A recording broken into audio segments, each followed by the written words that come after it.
통장 잔액 때문에 기초연금이 끊긴다니 그게 말이 돼요? 나는 지금도 그날의 전화 한 통을 잊을 수 없다. 복지관 상담실에서 한 어르신의 떨리는 목소리가 들려왔다. 윤 선생, 나 이번 달에 연금이 안 들어왔어요. 통장에 잠깐 돈 좀 들어왔을 뿐인데요. 그 말이 내 가슴을 꽉 조였다. 수십만 원씩 꼬박꼬박 들어오던 그 돈은 어르신께 매달의 희망이었다. 그런데 그 희망이 통장 숫자 몇 개 때문에 사라진 것이다. 사람들은 말한다. 기초연금은 65세 넘으면 누구나 받는 거 아니에요? 하지만 현실은 다르다. 통장에 돈이 일정 금액을 넘는 순간 그 누구나에서 조용히 빠져나오게 된다. 모르면 잃는다. 알면 지킬 수 있다. 그 차이 하나가 노후의 평안을 가른다. 2025년 기준 기초연금의 최대 지급액은 월 3,4G 모 10원. 작년보다 7,700원이 올랐다. 이 돈이 크다고 느껴지지 않을 수도 있다. 하지만 계산기를 두드려보면 이야기가 달라진다. 매달 34만 원, 1년이면 410만 원, 10년이면 4,100만 원이다. 은퇴자에게는 이게 생명줄이다. 그런데 이 돈이 소득인정액이라는 계산 방식 하나로 순식간에 사라질 수 있다. 많은 분들이 나는 소득이 없으니 당연히 받겠지라고 생각한다. 하지만 정부는 그렇게 단순하게 계산하지 않는다. 소득이 없어도 재산이 많으면 당신은 여유 있으니 연금은 필요 없다고 판단한다. 냉정하지만 제도의 현실이다. 예를 들어보자. 통장에 1억 원이 들어있다면 2천만 원은 기본 공제로 빼주지만 나머지 8천만 원은 소득으로 환산된다. 연 4%를 적용해 12개월로 나누면 매달 약 26만 6천 원이 소득으로 계산된다. 즉, 실제로 돈을 벌지 않아도 소득이 있는 사람이 되어버리는 것이다. 그렇다면 도대체 누가 받을 수 있을까? 2025년 기준으로 단독 가구는 월 228만 원 이하, 부부 가구는 364만 8천 원 이하여야 한다. 이 기준을 1만 원만 초과해도 탈락이다. 그래서 많은 분들이 억울함을 호소한다. 그 돈 잠깐 맡아둔 건데요. 쓰지도 않았어요. 하지만 제도는 냉정하다. 자녀가 잠깐 넣어준 돈이든 보험금이든 예금이든 일단 있다고 잡히면 끝이다. 나는 상담 현장에서 그런 분들을 수도 없이 만났다. 작년에 만난 68세 최명학 어르신은 전세 보증금 1억 2천만 원에 소득은 전혀 없었다. 그분은 나는 아무 일도 안 하고 집도 내 명의가 아닌데 왜 못 받느냐며 울먹였다. 하지만 전세금도 재산으로 본다. 정부는 지역별 기본 재산액 대도시 1억 3,500만 원, 중소도시 8,500만 원, 농어촌 7,000지 50만 원을 빼고 남은 금액에 연 4%를 곱해 월소득으로 계산한다. 그 차이로 어르신은 탈락했다. 나는 집도 없는데 라고 하시던 그 말이 오래 남았다. 이건 억울함의 문제가 아니다. 제도의 언어를 모르면 제도의 문턱에서 미끄러진다. 그래서 오늘 나는 이 영상을 통해 반드시 전하고 싶다. 지금부터라도 늦지 않았다.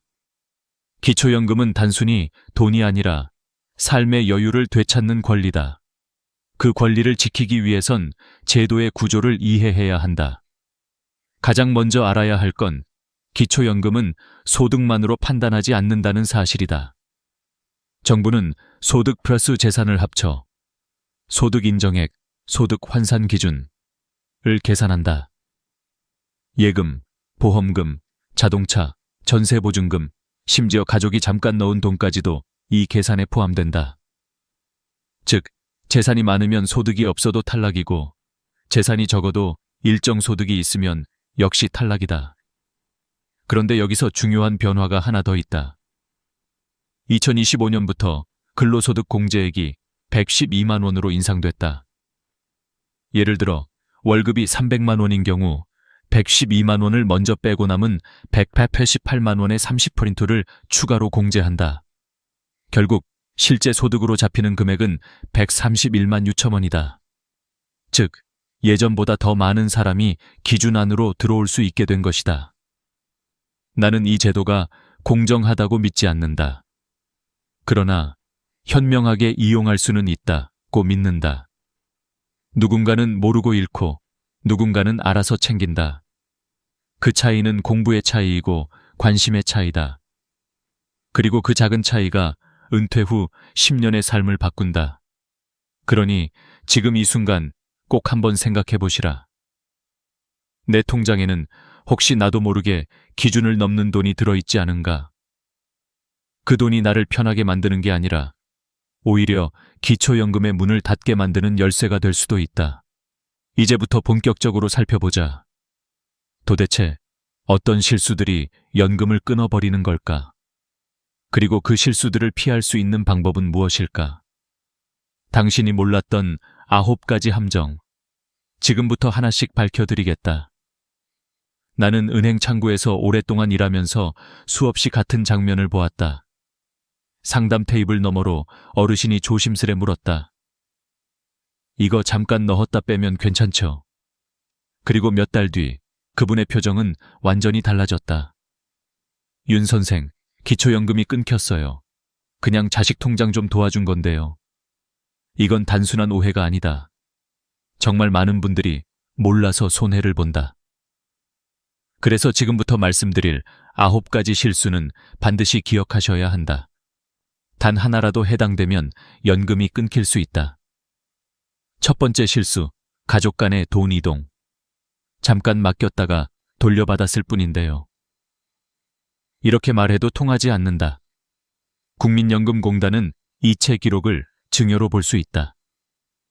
특히 자녀가 부모에게 혹은 부모가 자녀에게 일정 금액 이상을 송금하면 그 흔적은 그대로 남고 그 돈은 재산으로 포함된다. 한 번이라도 큰 금액이 오가면 그건 이미 데이터로 저장된다. 한 70대 부부는 자녀가 집을 살며 일시적으로 부모 통장에 계약금을 넣었다가 돌려준 적이 있었다. 그 돈은 우리 돈이 아니었는데, 그러나 심사에서는 재산으로 잡혀 탈락했다. 그분의 한숨이 잊히지 않았다. 두 번째 실수, 자녀 명의 적금을 본인이 관리하는 경우. 아들 이름으로 넣은 건데요. 나중에 내가 찾았어요. 이렇게 말하면 끝이다. 제도는 명의보다 실제 사용자를 본다. 부모가 입금하고 출금까지 하면 그건 부모의 자산으로 본다.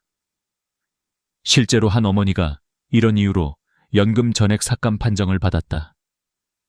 세 번째 실수, 부동산을 자녀에게 헐값으로 넘기는 것. 노후에 세금 아끼려는 마음으로 이참에 자식한테 싸게 넘기자고 하시는 경우가 많다. 그러나 시세보다 너무 낮은 금액으로 거래하면 그 차액이 증여로 간주된다. 그 결과 증여세뿐 아니라 기초연금에서도 재산이 줄지 않은 것으로 판단된다. 재산은 여전히 유지됐다는 논리로 연금 감액이 이루어진다. 네 번째 실수, 폐업 신고를 안 한 사업자. 가게 문 닫은 지 오래됐어요. 이렇게 말해도 소용없다. 사업자 등록이 살아있으면 정부는 추정소득을 계산한다. 실제로 돈을 벌지 않아도 있다고 간주하기 때문이다. 이건 기초연금 계산에서 매우 치명적이다. 반드시 홈택스에서 폐업 신고를 해야 한다. 다섯 번째 실수, 고급 자동차 보유. 2025년부터는 배기량 기준이 사라지고 차량 가액 4천만 원 이상이면 무조건 고급차로 본다. 그 금액은 전액 소득으로 환산된다. 예를 들어 차량 가액이 5천만 원이면 5천만 원 전부가 소득으로 계산된다. 반면 3천만 원짜리 차량은 일반 자동차로 분류되어 14%만 반영된다. 이 차이는 어마어마하다. 여섯 번째 실수, 보험 해약금. 오래된 보험 하나 정리했을 뿐인데요. 하지만 해약금은 일시적 소득으로 계산된다. 해약금이 2천만 원 이상이면 그 순간 소득 인정액이 기준을 훌쩍 넘는다. 실제로 어떤 어르신은 보험을 해약한 다음 달에 바로 연금이 중단됐다. 7번째 실수, 자녀 명의 통장을 부모가 사용하는 경우. 이건 세무조사에서도 자주 걸린다. 자녀 이름이지만 부모가 자유롭게 입출금하면 그것은 부모 자산이다. 특히 큰 금액이 오가면 바로 추적된다.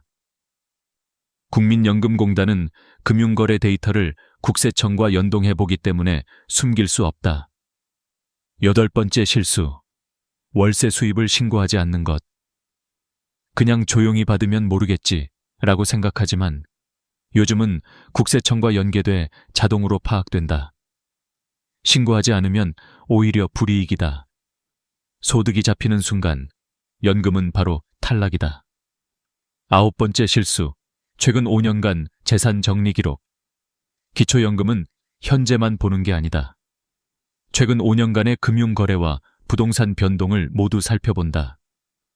예를 들어 몇 달 전에 아파트를 팔고 현금을 들고 있다면 지금은 집이 없어도 그 현금은 그대로 금융재산으로 계산된다.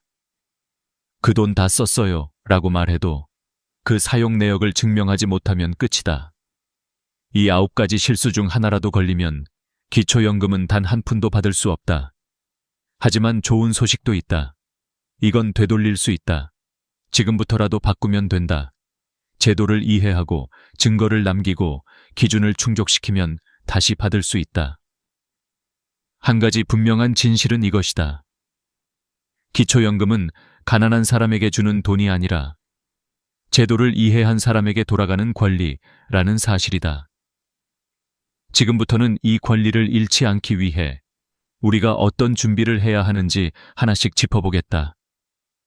몰랐어요 라는 말 대신 이제는 알았어요 라는 말로 바꾸기 위해서. 기초연금이란 제도는 단순히 신청서 한 장으로 끝나는 일이 아니다. 그건 10년 후에 내 삶을 설계하는 종합재무전략에 가깝다. 그래서 나는 늘 상담 자리에서 이렇게 말한다. 지금부터가 진짜 시작이에요. 오늘은 그 시작을 돕기 위해 기초연금을 지키는 5가지 준비를 구체적으로 말씀드리려 한다. 이건 단순한 정보가 아니라 수많은 시니어 상담을 통해 실제로 효과가 입증된 전략들이다. 첫 번째 준비, 가구 기준의 함정에서 벗어나라. 많은 분들이 이렇게 말씀하신다. 나는 일도 없고 집도 없어요. 그런데 왜 탈락이에요? 하지만 기초연금은 개인 기준이 아니라 가구 기준으로 심사한다. 예를 들어 아내가 소득이 없더라도 남편이 월급을 받으면 그 소득이 모두 합산된다. 반대로 남편이 은퇴했더라도 아내가 임대 수익이 있으면 마찬가지다. 나는 어려운데 배우자가 조금 번다는 이유로 탈락하는 것이다. 이 구조를 이해해야 억울함이 줄어든다. 기초연금은 내가 어려운가를 묻는 제도가 아니라 가구 전체가 어려운가를 묻는 제도다. 따라서 부부 합산 기준으로 확인하는 것이 가장 중요하다. 두 번째 준비. 금융재산은 5년 전부터 천천히 정리하라. 많은 분들이 기초연금 신청 시점에 맞춰 예금이나 부동산을 급히 정리한다. 하지만 그건 위험한 선택이다. 국민연금공단은 최근 5년간의 자산 이동 내역을 모두 본다. 예를 들어 2년 전에 아파트를 팔고 3억 원을 현금으로 받았다면 지금 그 돈이 없더라도 금융재산으로 잡힌다. 이유는 단순하다. 그 돈이 어디로 갔는지 증거가 없기 때문이다. 그래서 노후 설계를 할 때는 최소 5년 전부터 계획적으로 움직여야 한다. 급한 매각보다 점진적인 구조조정이 안전하다. 자녀 증여, 보험 해약, 대규모 이체 등은 미리 기록을 남기고 전문가의 자문을 받는 것이 좋다. 세 번째 준비. 차량은 한 대, 시세는 4천만 원 미만. 기초연금 계산에서 가장 자주 걸리는 게 바로 자동차다. 내 차는 오래됐어요. 그냥 타는 거예요. 하지만 정부의 기준은 감정이 없다. 차량 가액이 4천만 원 이상이면 고급차로 분류되고 그 금액이 전액 소득으로 환산된다. 2대 이상이면 각각 계산된다. 예를 들어 4,500만 원짜리 SUV와 1,500만 원짜리 경차를 함께 보유하고 있으면 총 6천만 원이 재산으로 잡힌다. 그러므로 기초연금을 생각한다면 차량은 한 대만, 그리고 시세는 4천만 원 미만으로 유지하는 것이 안전하다. 자동차를 단순한 이동수단이 아니라 재정 항목으로 생각해야 한다. 네 번째 준비. 사업자 등록은 반드시 폐업하라. 가게 문은 닫았는데요. 사업자만 남아있어요. 이 말 정말 자주 듣는다. 문제는 사업자 등록이 남아있으면 정부는 소득이 있을 것이라고 가정한다는 점이다. 심사 시 추정소득이 자동으로 잡힌다. 실제로 돈을 벌지 않아도 있는 것처럼 계산되기 때문에 탈락할 가능성이 매우 높다. 사업을 더 이상 하지 않는다면 즉시 홈택스에서 폐업 신고를 해야 한다. 서류 한 장이 평생의 연금을 지켜준다. 다섯 번째 준비. 자녀 명의 자산을 점검하라. 이건 생각보다 중요하다. 자녀 명의 통장이지만 부모가 자유롭게 입출금하면 그건 부모 자산이다. 실제로 기초연금 심사에서는 명의보다 실질 사용권을 본다. 예를 들어 딸 이름의 통장에 5천만 원이 있고 어머니가 매달 인출해 생활비로 쓰고 있다면 그 돈은 전액 어머니의 재산으로 본다. 반대로 자녀가 부모를 대신해 관리만 하고 실제로 부모가 손을 대지 않는다면 그건 자녀의 자산으로 인정받을 수 있다. 핵심은 누가 통제권을 가지고 있느냐다. 이 5가지는 단순한 팁이 아니다. 그건 연금을 지키는 5개의 방패다. 실제 상담을 해보면 탈락 사유의 80%가 바로 이 5가지 중 하나에 해당한다. 그러니 지금 이 영상을 보고 계신다면 휴대폰 메모장이라도 열어 이렇게 적어두시라. 가구 기준 확인, 금융 5년 관리, 차량 4천 이하, 사업자 폐업, 자녀 통장 점검. 이 5줄이 여러분의 노후를 지킬 것이다. 그리고 지금부터는 더 구체적인 실행 방법으로 들어가 보자. 그래서 실제로 뭘 해야 하나요? 바로 그 답을 다음 부분에서 단계별로 알려드리겠다. 실제 현장에서 가장 많이 받는 질문은 이것이다. 그럼 구체적으로 지금 은행이나 주민센터 가서 무엇을 해야 하나요? 이제부터는 추상적인 조언이 아니라 바로 실행할 수 있는 실전 단계를 말씀드리겠다. 이건 제가 수백 명의 시니어 상담을 하며 직접 정리한 방법이다. 첫째, 예금은 반드시 쪼개서 관리하라. 대부분 어르신들은 이렇게 하신다. 그냥 한 통장에 다 넣어두면 편하잖아. 하지만 그 편함이 가장 위험하다. 왜냐하면 기초연금 심사에서는 통장 잔액이 그대로 재산으로 계산되기 때문이다. 예를 들어 통장 하나에 1억 원이 들어있다면 2천만 원 기본 공제를 빼고 남은 8천만 원이 소득으로 환산된다. 8천만 원 액그 4%, 12개월, 1갤리 월 26만 6천 원의 소득이 생긴 것으로 계산된다. 그렇게 되면 연금 기준을 넘기 쉽다. 하지만 이 돈을 목적별로 나눠 관리하면 이야기가 달라진다.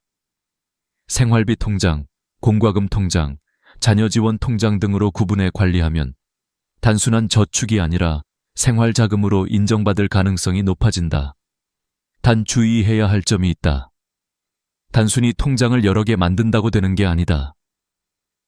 입출금 내역이 생활비로 쓰였다는 흔적이 남아야 한다. 실제로 관리비, 자동이체나 병원비 결제, 식비 결제가 잡혀 있어야 한다는 뜻이다. 이런 기록들이 제도적 증거로 작용한다. 둘째, 보험은 무조건 해약하지 말고 전문가에게 먼저 물어라. 보험 해약하면 당장 돈이 생기니까 생활비로 쓰면 되잖아요. 이 말이 탈락의 시작이다. 보험 해약금은 일시적 소득으로 간주되기 때문이다. 예를 들어 15년 유지한 보험을 해약해 2,500만 원을 받았다면 그달부터 소득 인정액이 급등해 연금이 끊긴다. 반면 보장성 보험은 영향을 거의 주지 않는다. 그러므로 보장성인지 저축성인지 반드시 확인해야 한다. 만약 환급금이 크다면 당장 해약하지 말고 보장 항목만 줄이거나 전문가 상담을 거쳐야 한다. 지금 돈이 급하다는 이유로 서둘렀다가는 10년치 연금을 잃을 수 있다. 셋째, 전세는 월세로 일부 전환하라. 이건 많은 분들이 놓치는 핵심이다. 전세 보증금은 내 돈이 아닌데도 재산으로 계산된다. 예를 들어 전세금이 1억 6천만 원이면 정부는 이 돈의 4%를 소득으로 계산해 매달 약 53만 원을 번 것처럼 간주한다. 그래서 소득 인정액이 초과되는 것이다. 그럴 땐 일부를 월세로 전환하라. 예를 들어 보증금 1억 6천에서 3천만 원으로 줄이고 월세 40만 원으로 바꾸면 보증금이 줄어들면서 소득 인정액은 낮아지고 월세는 지출로 잡혀서 유리해진다. 단, 실제 임대차 계약이 있어야 하며 월세 이체 내역도 증거로 남아야 한다. 형식만 월세로 바꾸고 실제로 돈을 내지 않으면 조사 대상이 된다. 넷째, 세무사나 공인중개사 상담을 활용하라. 나는 가진 게 별로 없는데 굳이 전문가까지 찾아가야 하나요? 하지만 바로 그런 분들이 가장 많이 탈락한다. 왜냐하면 애매한 재산 구조를 설명할 줄 모르기 때문이다. 예를 들어 예금 4천만 원, 전세 보증금 1억 3천, 차량 시세 1천만 원이면 기준을 살짝 초과한다. 하지만 만약 차량이 폐차 직전이고 예금 중 절반이 자녀의 병원비였다면 전문가의 도움을 받아 서류로 증명만 하면 충분히 제외시킬 수 있다. 이때 중요한 건 진술이 아니라 증거다. 영수증, 이체 내역, 계약서, 폐차 확인서 등이 실제로 판단 기준이 된다. 게다가 요즘은 지자체 무료 상담 프로그램도 많다. 복지관, 주민센터, 노인회관에도 세무자문 창구가 있다. 돈이 아니라 정보를 아끼지 마라. 그게 가장 큰 손해다. 다섯째, 신청은 반드시 내가 직접 해야 한다. 놀랍게도 많은 분들이 이렇게 말씀하신다. 될 것 같아서 기다리고 있었어요.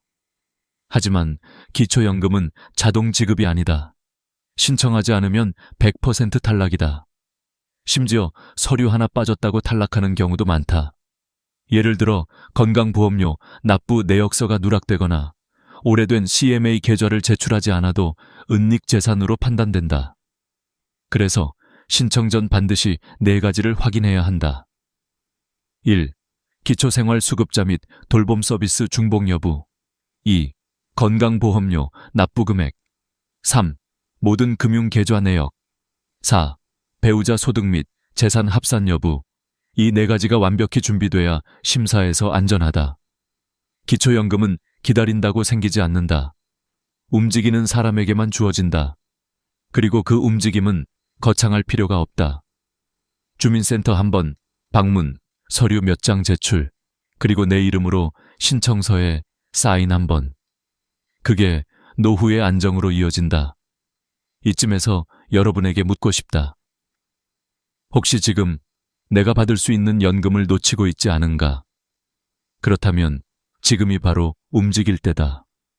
다음 부분에서는 실제로 신청 과정에서 가장 많이 하는 실수와 신청 후에 연금을 꾸준히 유지하는 방법을 단계별로 알려드리겠다. 기초연금 신청은 단순히 한 번으로 끝나지 않는다.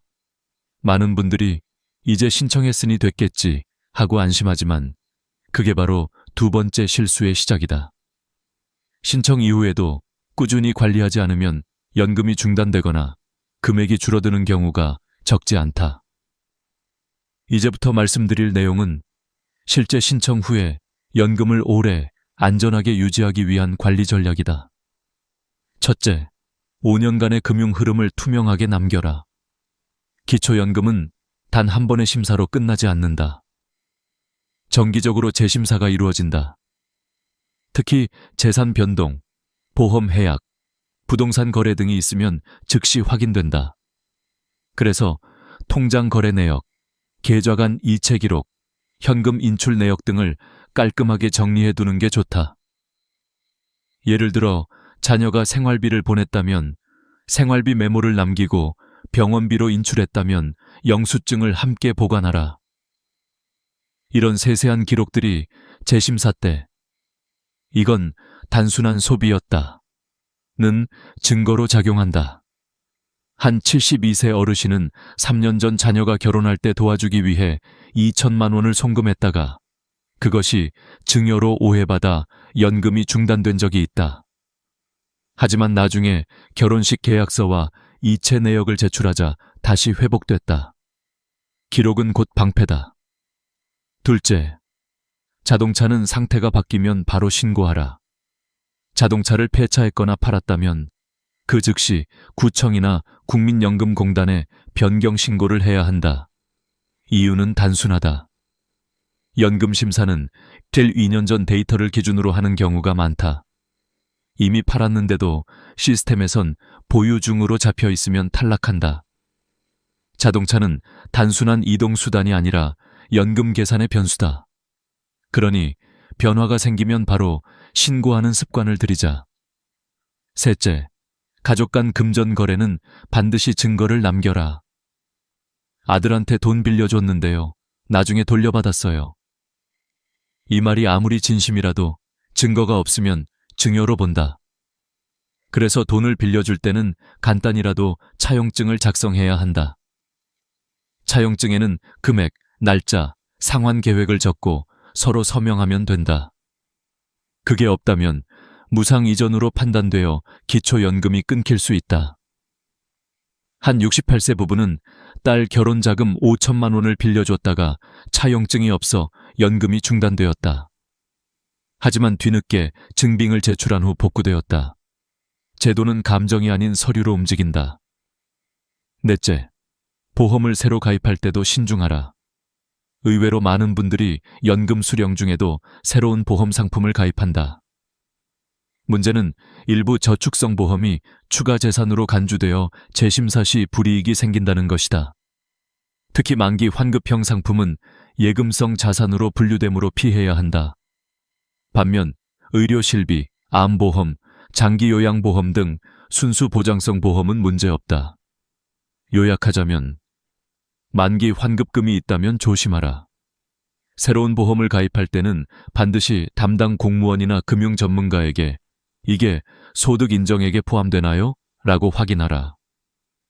그 한마디가 10년치 연금을 지킨다. 다섯째, 연금과 다른 복지제도를 함께 설계하라. 기초연금 하나로는 부족하다. 실제로 많은 분들이 이렇게 말씀하신다. 매달 34만 원 들어오는데 약값 내고 나면 남는 게 없어요. 그래서 정부는 기초연금 외에도 다양한 노후 복지제도를 운영하고 있다. 대표적으로 주택연금, 농지연금, 노인일자리, 기초생활수급자 제도가 있다. 주택연금은 집을 팔지 않고도 매달 생활비를 받는 제도다. 농지연금은 논밭을 담보로 연금을 받을 수 있는 제도다. 노인 일자리는 건강한 분들이 사회활동을 하면서 월 27레이셀 30만 원의 활동비를 받는 프로그램이다. 이 활동비는 소득으로 계산되지 않는다. 기초생활수급자 제도는 의료비, 주거비, 생계비를 지원한다. 이 네 가지는 기초연금과 병행이 가능하다. 단, 신청은 별도로 해야 한다. 즉, 연금은 받는 돈을 늘리는 게 아니라 복지의 퍼즐을 완성하는 일이다. 여섯째, 반드시 재심사 통지서를 챙겨라. 국민연금공단에서는 필 2년에 한 번씩 재심사 안내를 보낸다. 이 통지서를 놓치면 서류 제출 기한이 지나서 자동 탈락되는 경우가 있다. 특히 혼자 사는 어르신들은 우편물을 늦게 확인해 손해보는 일이 많다. 이럴 때는 공단 고객센터 13555로 전화해서 전자문서 서비스를 신청해두면 카카오톡이나 문자로도 안내를 받을 수 있다. 작은 습관 하나가 큰 돈을 지킨다. 이 모든 걸 실천하면 기초연금은 단순한 제도가 아니라 매달 들어오는 두 번째 월급이 된다. 통장에 돈이 찍힐 때마다 그건 단순히 금액이 아니라 마음의 안정감이다. 이번 달도 들어왔네. 이 한마디가 하루를 지탱하는 힘이 된다. 다음 부분에서는 기초연금 외에도 시니어가 활용할 수 있는 국가지원 제도 4가지를 자세히 소개하겠다. 이건 실제로 연금보다 더 든든한 보이지 않는 연금이 될 것이다. 기초연금만으로는 부족하다고 느끼는 분들이 많다. 한 달에 34만 원 가지고는 약값 내기도 빠듯해요. 그런 말을 들을 때마다 나는 늘 이렇게 답한다. 정부가 준비해둔 건 기초연금 하나가 아닙니다. 우리가 아직 다 쓰지 못했을 뿐이에요. 오늘은 그 아직 쓰지 못한 4가지 제도를 알려드리려 한다. 이건 단순히 돈을 더 받는 방법이 아니라 노후를 안정적으로 완성하는 퍼즐의 마지막 조각들이다. 첫 번째, 주택연금 가장 많이 묻는 질문이 있다. 내 집은 있는데 생활비가 부족해요. 집을 팔아야 할까요? 아니다. 절대 서두르지 마라. 그럴 때 필요한 게 바로 주택연금이다. 이건 내가 살고 있는 집을 담보로 맡기고 매달 생활비를 연금처럼 받는 제도다. 집은 그대로 내 명의로 남고 쫓겨날 일도 없다. 법으로 보호된다. 2025년 기준으로 부부 중 1명이 55세 이상, 주택의 공시가가 12억 원 이하라면 신청할 수 있다. 예를 들어 서울에 9억 원짜리 아파트를 가진 70대 부부가 주택연금에 가입하면 매달 100만 원에서 200만 원까지 생활비를 받을 수 있다. 게다가 사망 후에도 자녀가 상속받을 수 있고 원한다면 집을 팔아 상환할 수도 있다. 살아있는 동안에는 집을 팔지 않고도 현금 흐름을 만드는 가장 안전한 방법이다. 신청은 한국주택금융공사 HF 또는 가까운 은행에서 가능하다. 집은 그대로 두고 삶의 여유만 가져오자. 그것이 주택연금의 진짜 가치다. 두 번째, 농지연금. 나는 집도 없고 시골밭 하나뿐이야. 그걸로 뭘 해요? 그 밭이 당신의 노후 자산이다. 농지연금은 농지를 담보로 맡기고 매달 일정 금액을 연금처럼 받는 제도다. 65세 이상, 5년 이상 농사를 지었거나 실제로 경작했던 땅이면 가능하다. 밭을 팔지 않아도 매달 20만 원에서 80만 원까지 받을 수 있다. 특히 농지연금으로 받는 금액은 기초연금 산정 시 불리하지 않게 반영되므로 병행도 가능하다. 묶여있는 땅을 살아있는 돈으로 바꾸는 길, 그것이 농지연금이다. 세 번째, 노인 일자리 지원 사업. 몸은 아직 괜찮은데 나이 많다고 안 뽑아요. 그런 분들을 위해 정부가 만든 제도가 있다. 바로 노인 일자리 사업. 이건 단순히 돈을 벌기 위한 일이 아니다. 사회와 연결되는 통로다.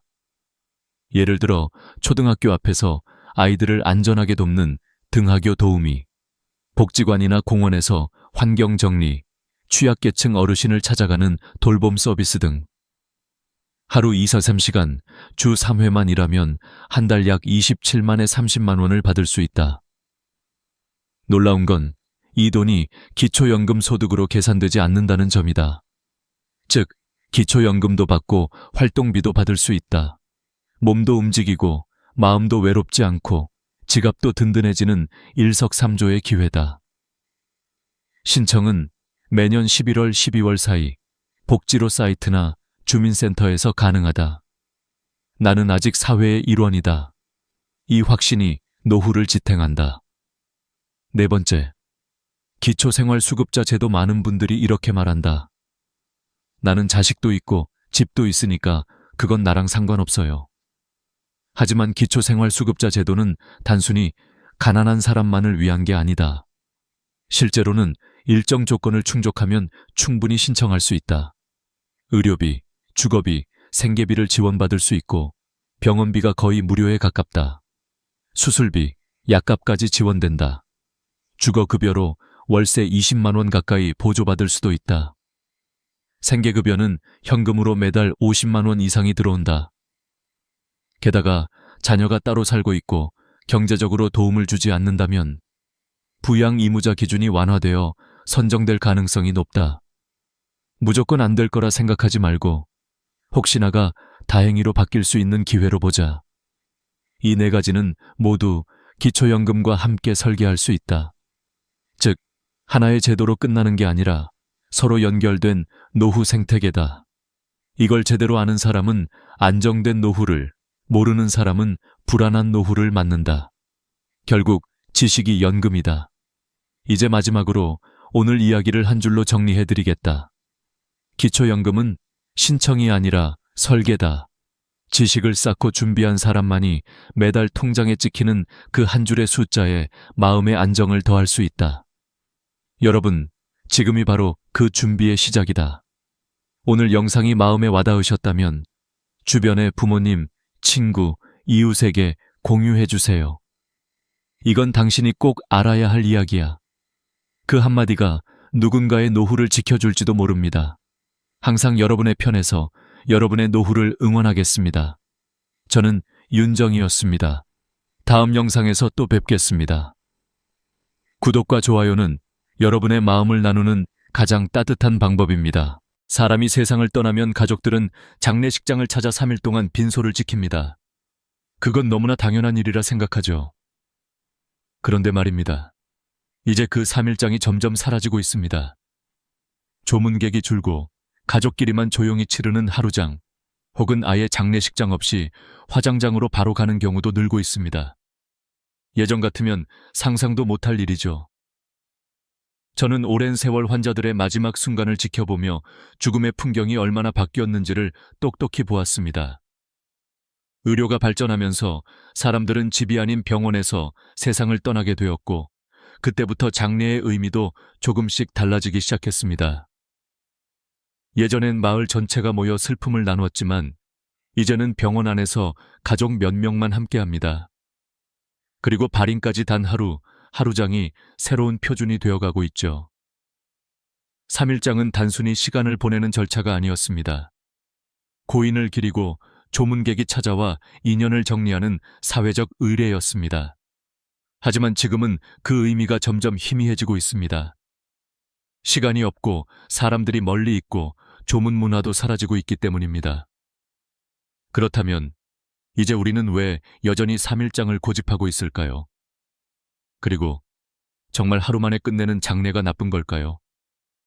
오늘 저는 의사의 눈으로 본 장례의 변화를 통해 3일장이 왜 의미를 잃어가고 있는지, 그리고 앞으로 어떤 방식이 더 존엄한 마지막이 될 수 있는지를 함께 이야기해보려 합니다.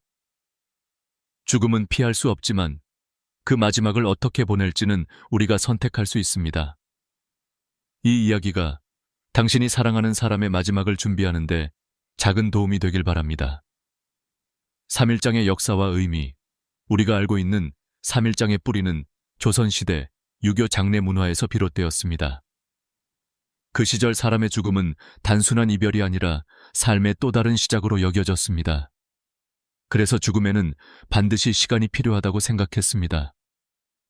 영혼이 완전히 세상을 떠나기까지 몸과 마음이 정리되는 시간이 3일이라 믿었던 겁니다.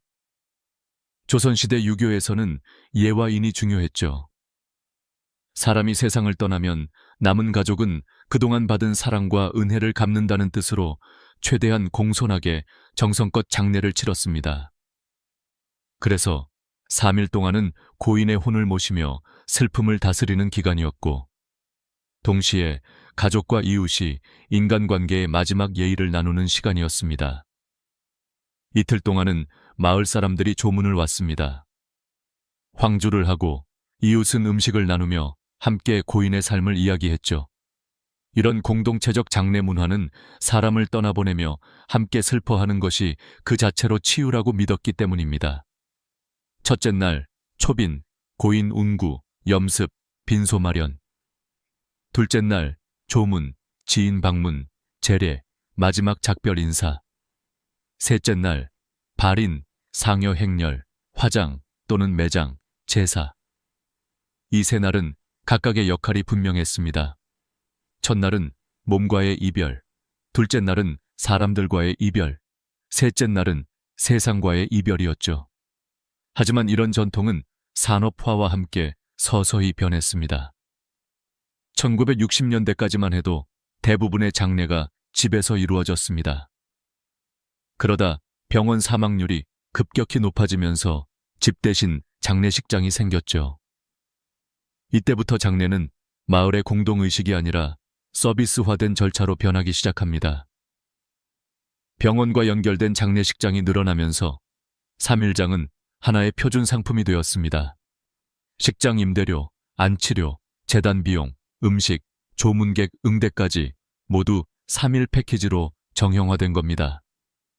코로나 이후엔 절반 가까운 장례가 이틀 혹은 하루로 진행되고 있습니다.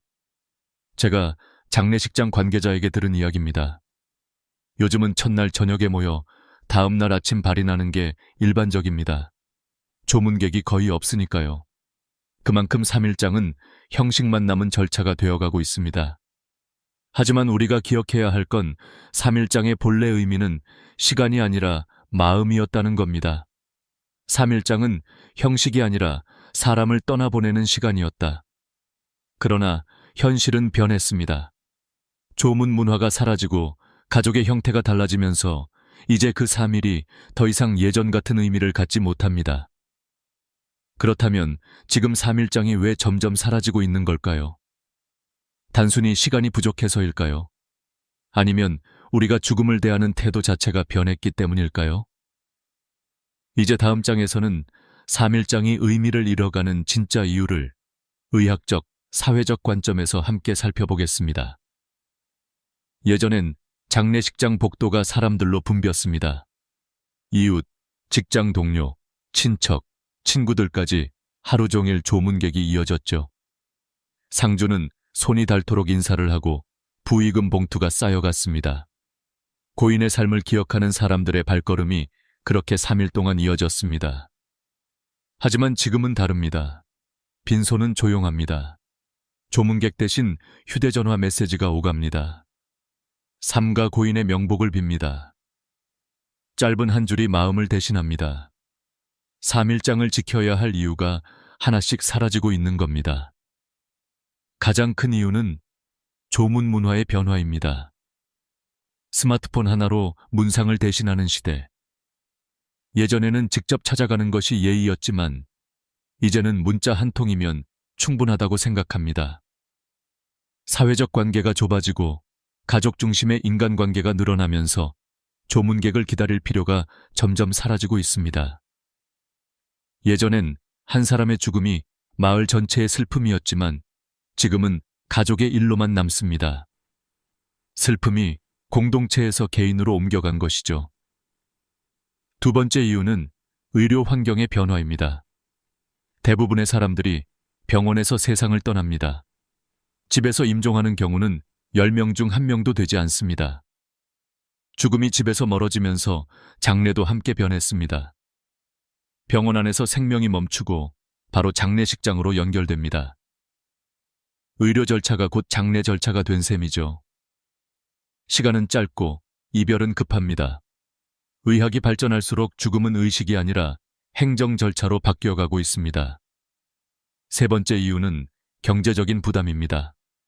장례식장 하루 사용료가 평균 100만 원, 식대, 재단비, 차량비, 화장 비용까지 합치면 3일장 기준 1200에서 1500만 원이 듭니다.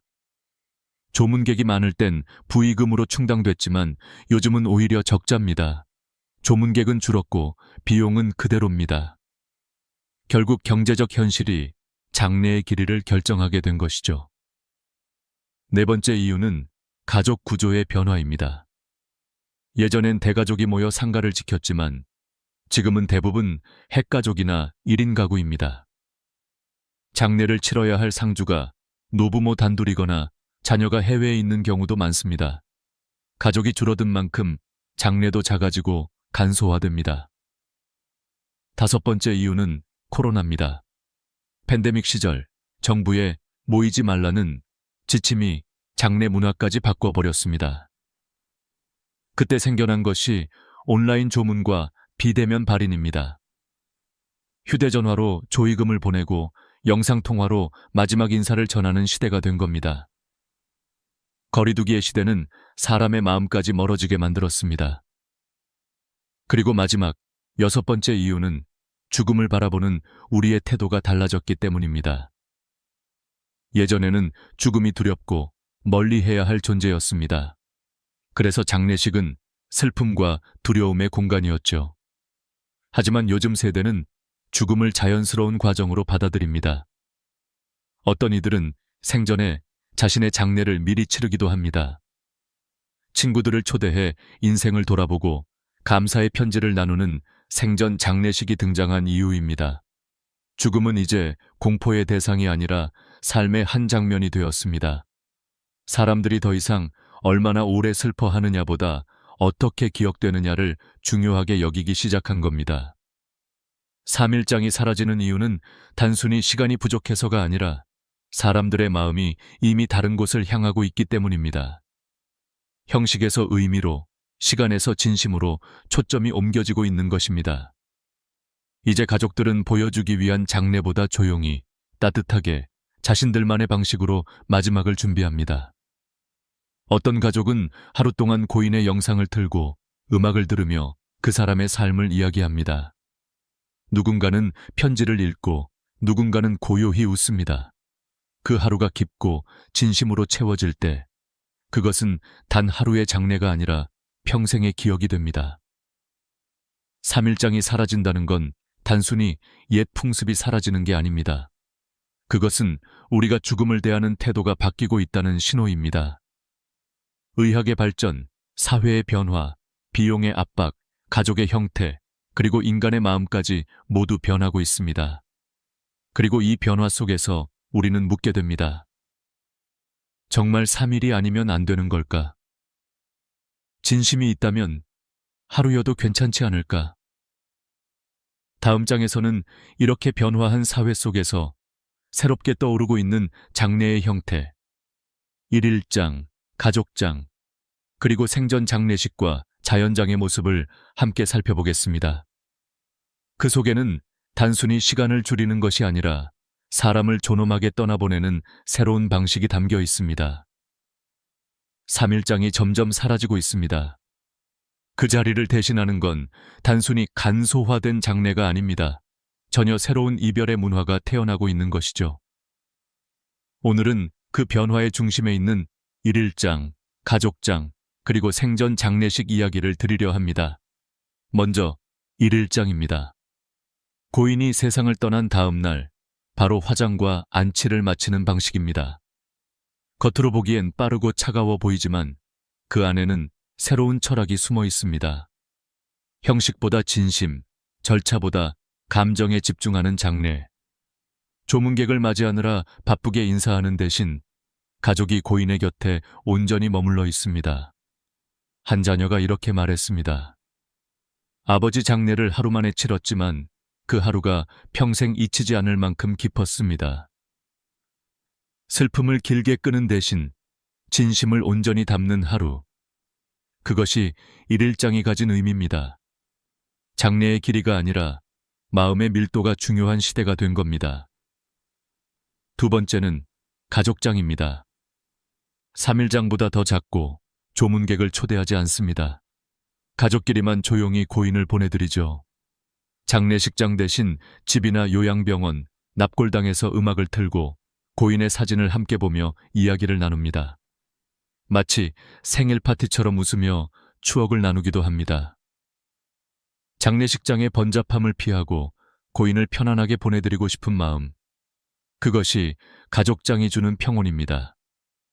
특히 코로나 이후 가족만의 공간에서 보내드리겠다는 선택이 새로운 표준으로 자리 잡고 있습니다. 세 번째는 생전 장례식입니다. 말 그대로 살아있을 때 자신의 장례를 미리 치르는 의식이죠. 고인이 아니라 본인이 주인공입니다. 친구들을 초대해 감사의 편지를 전하고 인생을 돌아봅니다. 어떤 노인은 자신이 좋아하던 음악을 틀고 평생 고마웠던 사람들에게 손편지를 나눴습니다. 오늘 이 순간이 내 인생에서 가장 행복합니다. 그는 그렇게 웃으며 인생의 마지막을 준비했습니다. 이건 단순한 이벤트가 아닙니다. 죽음을 미리 직면함으로써 삶의 마지막을 스스로 설계하는 존엄의 선언입니다. 의학적으로도 Living Farewell, Living Farewell은 정신적 안정에 큰 도움이 된다고 합니다. 죽음을 받아들이는 사람일수록 우울과 불안이 줄고 오히려 삶의 만족도는 높아집니다. 죽음을 준비하는 건 삶을 포기하는 게 아니라 삶을 더 깊이 사랑하는 방법인 것이죠. 그리고 또 하나의 변화가 있습니다. 바로 자연장입니다. 돌아가신 분의 유골을 흙에 묻거나 나무 아래에 뿌리는 방식입니다. 국토부 통계에 따르면 수목장이나 자연장을 선택하는 비율은 10년 새 5배 증가했습니다. 도시에서 묘지를 관리하기 어려운 현실, 그리고 환경을 생각하는 세대의 변화가 자연장을 새로운 흐름으로 만들고 있습니다. 단순한 절차가 아니라 자연으로 돌아간다는 철학적 선택이기도 합니다. 이제 기술이 장례의 일부가 되었습니다. 디지털 추모관, 온라인 메모리얼이라는 개념이 등장했죠. 고인의 음성이나 영상, 기록을 온라인 공간에 영구 저장해 언제든 다시 볼 수 있는 서비스입니다. AI 기술로 목소리를 복원하거나 고인이 남긴 메시지를 가족들이 다시 들을 수도 있습니다. 죽음이 끝이 아니라 기억의 형태로 이어지는 시대가 된 것입니다. 결국 장례의 본질은 며칠 동안 하느냐가 아닙니다. 그 시간 동안 우리가 얼마나 진심으로 보내드렸는가, 그게 더 중요하죠. 하루라도 고인의 손을 잡고 그의 인생을 이야기하며 사랑과 감사의 말을 전했다면 그것이야말로 가장 완전한 장례입니다.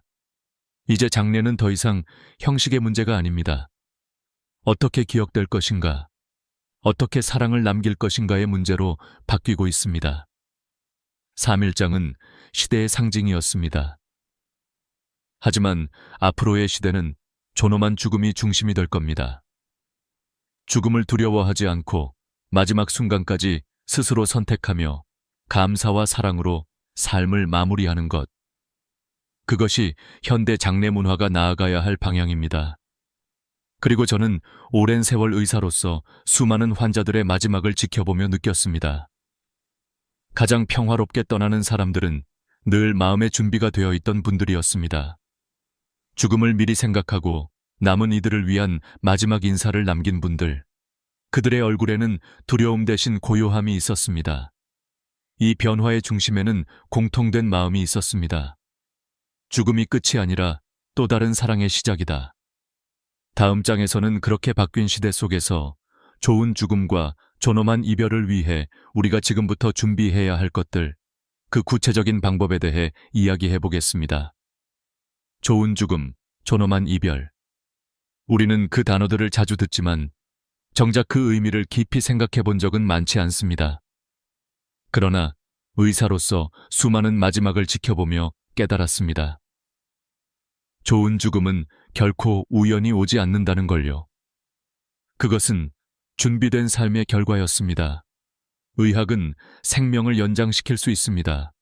하지만 그 연장이 반드시 행복을 의미하지는 않습니다. 어떤 이는 인공호흡기에 의지한 채 눈을 감지도 뜨지도 못한 채로 며칠을 버팁니다. 가족들은 그 곁에서 울고 서로의 얼굴을 바라보며 묻습니다. 이게 정말 그분이 원하던 마지막일까? 죽음은 피할 수 없지만 그 마지막을 어떻게 맞이하느냐는 분명 우리의 선택이어야 합니다. 그래서 우리는 사전연명의료 이향세 5라는 제도를 가지고 있습니다. 미리 자신의 치료 의사를 밝혀두는 제도죠. 2024년 기준으로 한국에서 250만 명이 이미 이 서류를 작성했습니다. 이는 죽음을 피하려는 게 아니라 내 삶의 마지막을 스스로 설계하겠다는 성숙한 선택입니다. 나는 내 마지막을 내 손으로 정하겠다. 그 의지는 존엄의 시작이었습니다. 죽음에 대한 가장 큰 오해는 말하면 불길하다는 것입니다. 그러나 오히려 말하지 않는 것이 더 큰 불행을 부릅니다. 임종 직전 가족들이 가장 많이 하는 말, 그것은 이런 줄 몰랐다입니다. 고인의 뜻을 몰라서 남은 이들이 서로 다른 결정을 내리며 갈등을 겪습니다. 그렇기에 우리는 죽음에 대해 반드시 이야기해야 합니다. 내가 원하는 마지막, 남기고 싶은 말, 그리고 떠난 뒤의 부탁들까지. 그 대화는 상처가 아니라 사랑의 유언이 됩니다. 죽음을 준비한다는 건 삶을 포기하는 게 아닙니다. 오히려 남은 시간을 더 선명하게 살겠다는 선언입니다. 웰다잉에서는 가장 먼저 정리하기와 비우기를 가르칩니다. 버리고 정리하는 일은 단순한 정돈이 아니라 마음의 공간을 만드는 일입니다. 오래된 물건을 정리하듯 미움과 후회를 내려놓는 것. 그 작은 행동이 죽음을 두려움이 아닌 마무리의 평화로 바꿔줍니다. 그리고 존엄한 죽음을 위해서는 완화의료가 필요합니다. 치료를 포기하는 게 아니라 고통과 불안을 줄여 남은 시간을 평화롭게 보내기 위한 적극적인 치료입니다. 완화의료를 받은 환자일수록 마지막 순간까지 미소를 지을 확률이 높다는 연구 결과가 있습니다. 의사가 하는 일은 생명을 늘리는 것만이 아닙니다. 그 생의 끝을 존중하는 일, 그것 또한 의학의 본질입니다. 죽음을 두려워할수록 삶은 불안해집니다. 그러나 죽음을 인정하면 삶은 단단해집니다. 삶의 유한함을 알게 되면 오늘의 인연을 더 소중히 여기게 됩니다. 이건 철학이 아니라 의학적으로도 증명된 사실입니다. 죽음을 직면한 사람의 뇌파는 불안보다 안정 반응을 보입니다. 수용이 곧 평화로 이어지는 것입니다. 종교를 떠나서 사람은 누구나 마음에 집을 지어야 합니다. 마지막 순간 그 집이 평화로워야 합니다. 임종을 앞둔 사람들은 종종 이런 말을 합니다. 내가 사랑했던 사람들의 얼굴이 떠올라요. 그것은 종교적 환상이 아니라 인간의 마음이 삶을 정리하는 자연스러운 과정입니다. 그래서 존엄한 죽음의 마지막 준비는 미움보다 사랑, 원망보다 감사로 마음을 채우는 일입니다. 죽음은 끝이지만 사랑은 남습니다. 요즘은 영상으로 마지막 인사를 남기는 분들이 많습니다. 자녀에게, 배우자에게 세상에 남기는 짧은 편지 한 장이 남은 이들의 마음을 지탱해 줍니다. 어떤 이는 자신의 마지막 인사를 녹음해 가족에게 남겼습니다. 너희가 울 때 나는 미소 짓고 있을 거야. 그러니 너무 슬퍼하지 말아라. 그 한마디가 가족들의 삶을 지탱해 주었습니다. 죽음을 준비한다는 건 단지 나의 마무리가 아니라 남은 사람들의 시작을 도와주는 일입니다. 좋은 죽음은 운명이 아닙니다. 누구나 준비할 수 있는 선택입니다. 3일장이 사라지는 시대, 장례의 형식이 달라진다고 해서 삶의 존엄이 사라지는 건 아닙니다. 오히려 지금은 우리가 어떻게 떠날지를 스스로 결정할 수 있는 가장 인간다운 시대일지도 모릅니다. 죽음을 두려워하지 마십시오. 당신의 마지막을 사랑으로 설계하십시오. 그것이 바로 웰다잉이며 그리고 제가 의사로서 인간으로서 전하고 싶은 마지막 의학의 지혜입니다. 다음 장에서는 이 모든 이야기가 결국 죽음이 아닌 삶에 대한 이야기였음을 보여드리겠습니다. 우리가 두려워하는 끝이 아니라 지금 이 순간을 더 깊이 사랑하기 위한 시작으로서의 죽음을 이야기해보려 합니다. 우리는 흔히 죽음을 인생의 마지막이라 말합니다. 그러나 수많은 마지막을 지켜본 제 눈에는 그것이 오히려 또 하나의 시작처럼 보였습니다. 누군가는 사랑을 남기고, 누군가는 미움을 남기고, 누군가는 아무 말도 남기지 못한 채 떠납니다. 그리고 남은 사람들은 그 빈자리를 보며 비로소 삶을 배웁니다. 죽음은 그렇게 살아있는 사람을 가르치는 가장 조용한 선생이었습니다. 병원에서 근무할 때마다 느낍니다. 사람은 죽음 앞에서 모두 같아진다는 것을. 직함도 재산도 명예도 그 순간엔 아무 의미가 없습니다. 남는 건 단 하나, 그 사람이 어떤 마음으로 살았는가입니다. 3일장이 사라진 시대, 우리는 장례의 형식보다 마음의 내용이 더 중요한 시대로 들어섰습니다. 슬픔을 길게 이어가는 것보다 진심으로 보내드리는 것이 더 가치 있는 일이라는 것을 이제야 조금씩 깨닫고 있습니다. 어느 날 한 노부부가 병실로 찾아왔습니다. 남편은 말기암, 아내는 여전히 남편의 손을 꼭 쥐고 있었습니다. 남편은 제게 이렇게 말했습니다. 선생님, 아내에게 편지를 남기고 싶습니다. 그런데 손이 떨려서 글씨가 잘 안 써져요. 나는 종이와 펜을 대신 들어 그가 하는 말을 그대로 적었습니다. 여보, 당신이 내 곁에 있어서 나는 참 행복했습니다. 다음 생이 있다면 또 당신과 함께 밥 먹고 같이 웃고 싶습니다. 그는 그렇게 미소 지으며 눈을 감았습니다. 그리고 나는 그날 밤 다시 한번 깨달았습니다. 좋은 죽음이란 단순히 고통이 없는 죽음이 아니라 사랑이 완성되는 순간이라는 것을. 이제 사람들은 그 완성을 위해 자신의 마지막을 직접 준비합니다. 유언장을 쓰고 가족에게 하고 싶은 말을 영상으로 남기고 장례를 간소화하며 남은 사람들에게 부담을 주지 않으려 합니다. 하지만 그 속에는 또 다른 마음이 숨어 있습니다. 내가 떠난 뒤에도 당신들이 평화롭길 바란다. 그것이 진짜 웰다잉의 본질이죠. 죽음을 준비한다는 건 나를 위한 일이 아니라 사랑하는 사람을 위한 일입니다. 나는 종종 환자들에게 묻습니다. 당신은 어떤 죽음을 원하시나요? 대부분의 대답은 놀랍도록 단순합니다. 조용하게, 가족 손을 잡고, 평화롭게. 그리고 그 바람은 생각보다 쉽게 이루어질 수 있습니다. 필요한 건 거창한 의식이 아니라 진심 한 조각뿐이니까요.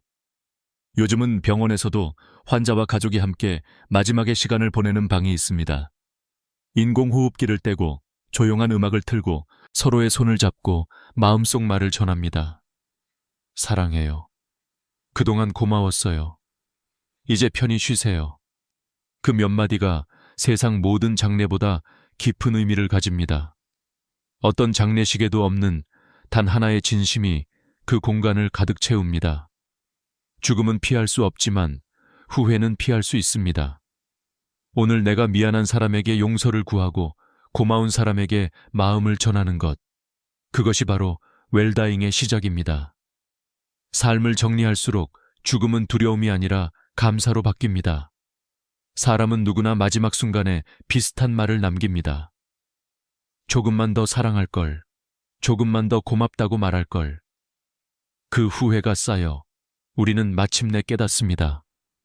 죽음을 준비한다는 것은 결국 후회 없는 삶을 준비하는 일이라는 것을. 3일장이 사라지는 시대, 장례의 형식은 변하고 있지만 그 안에 사랑은 여전히 남아 있습니다.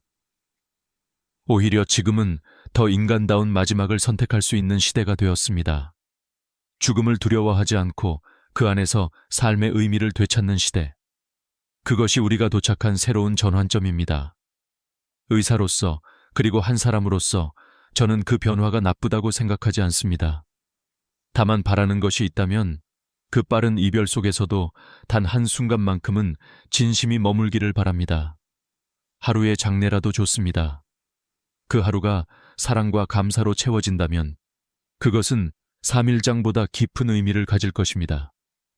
죽음은 끝이 아닙니다. 그것은 사랑의 결론이며 또 다른 시작입니다. 그 사실을 이해할 때 우리는 더 이상 이별을 두려워하지 않게 됩니다. 3일장의 길이는 줄었지만 마음의 깊이는 여전히 우리 손에 달려 있습니다.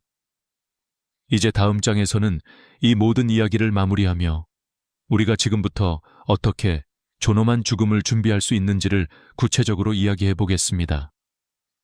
죽음을 말하는 것이 아니라 살아있는 지금을 더 뜨겁게 사랑하기 위한 지혜를 나누려 합니다. 죽음에 대해 말하는 건 여전히 쉽지 않습니다. 많은 이들이 고개를 저으며 말하죠. 그런 이야기는 불길하잖아요. 그러나 저는 수천 명의 마지막을 지켜보며 오히려 확신하게 되었습니다. 죽음을 이야기하지 않는 것이야말로 진짜 불행의 시작이라는 걸요. 마지막을 준비하지 못한 사람일수록 더 큰 두려움 속에서 삶을 마감했습니다. 반대로 죽음을 미리 받아들인 사람들은 끝까지 평화로웠습니다. 어느 90세 노인 환자가 있었습니다. 그는 임종을 앞두고 제게 이렇게 말했습니다. 선생님, 나는 이제 준비가 다 됐습니다. 내 몸이 멈추면 가족에게 인공호흡기를 달지 말아주세요. 내 인생은 이미 충분히 좋았으니까요. 그 말은 담담했지만 그 속에는 놀라운 평안이 담겨 있었습니다. 그는 마지막까지 자녀의 손을 잡고 조용히 미소 지었습니다. 슬픔보다 감사가 먼저였죠. 그 순간 저는 깨달았습니다. 죽음을 준비한다는 건 삶을 완성하는 일이라는 것을. 의학적으로 보면 인간의 몸은 죽음을 앞두고 서서히 내려놓기 시작합니다. 맥박이 느려지고 천이 떨어지고 감각이 희미해집니다. 그러나 마음은 끝까지 사랑을 기억합니다. 그 증거는 수많은 임종의 순간에서 확인됩니다. 마지막 숨을 내쉬기 직전 사람들은 가장 사랑했던 얼굴을 떠올립니다. 그것은 단순한 환상이 아니라 인간의 뇌가 마지막으로 선택하는 기억의 집입니다. 결국 죽음의 순간 우리가 붙드는 것은 재산도 지식도 명예도 아닌 사랑입니다. 3일장이 사라진 시대, 우리는 외형의 장례를 줄였지만 그 안에 사랑까지 줄일 필요는 없습니다. 오히려 그 진심은 더 깊어져야 합니다. 하루의 장례라도 좋습니다. 그 하루 안에 감사와 이해, 화해와 사랑이 있다면 그것은 완전한 장례입니다. 장례의 길이는 줄었지만 그 마음의 깊이는 무한합니다. 죽음을 두려워하지 말고 그 안에서 삶을 더 단단히 바라보세요. 웰다잉의 본질은 어떻게 죽을 것인가가 아니라 어떻게 살고 싶은가에 있습니다. 매일의 선택, 매일의 관계, 매일의 감정이 결국 당신의 마지막을 만들어갑니다. 그러니 오늘이 바로 웰다잉의 시작입니다. 미안하다고, 고맙다고, 사랑한다고 말하는 그 한마디가 당신의 마지막을 바꿉니다. 저는 가끔 생각합니다. 우리가 죽음을 말하지 않으려는 이유는 사실 이별이 두려워서가 아닐지도 모릅니다. 어쩌면 진짜 두려운 건 아직 충분히 사랑하지 못했다는 사실일지도요. 그래서 웰다잉은 곧 잘 사랑하기입니다. 살아있는 동안 미움보다 이해를 택하고 원망보다 용서를 택하는 것. 그 마음이 마지막을 아름답게 만듭니다. 최근 한 장례식에서 만난 딸이 있었습니다. 그녀는 아버지를 하루장으로 모셨습니다. 단 하루의 장례였지만 그 하루는 참 깊고 따뜻했습니다. 발인 전 가족들은 함께 아버지가 좋아하던 노래를 틀었습니다. 바람이 분다. 노래가 끝나자 딸은 조용히 말했습니다. 아버지는 바람처럼 가셨지만 그 바람 안엔 아직도 우리 가족의 온기가 있어요. 그 말을 듣는 순간 저는 알았습니다. 형식은 사라져도 진심은 남는다는 것을. 죽음을 통해 삶을 배운다는 말은 결코 비유가 아닙니다. 마지막을 준비하는 사람일수록 하루를 더 충실히 살아갑니다. 내일이 없다는 걸 아는 사람만이 오늘을 진짜로 사랑할 수 있으니까요. 웰다잉은 결국 웰리빙의 또 다른 이름입니다. 이제 저는 당신에게 한 가지를 부탁드리고 싶습니다. 지금 마음속에 떠오르는 사람에게 단 한마디라도 전하세요. 고마워요.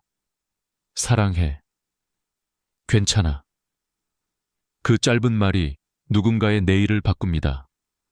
그리고 그 순간 당신의 오늘도 함께 바뀔 겁니다. 죽음을 준비한다는 건 결국 더 잘 살아가기 위한 연습입니다.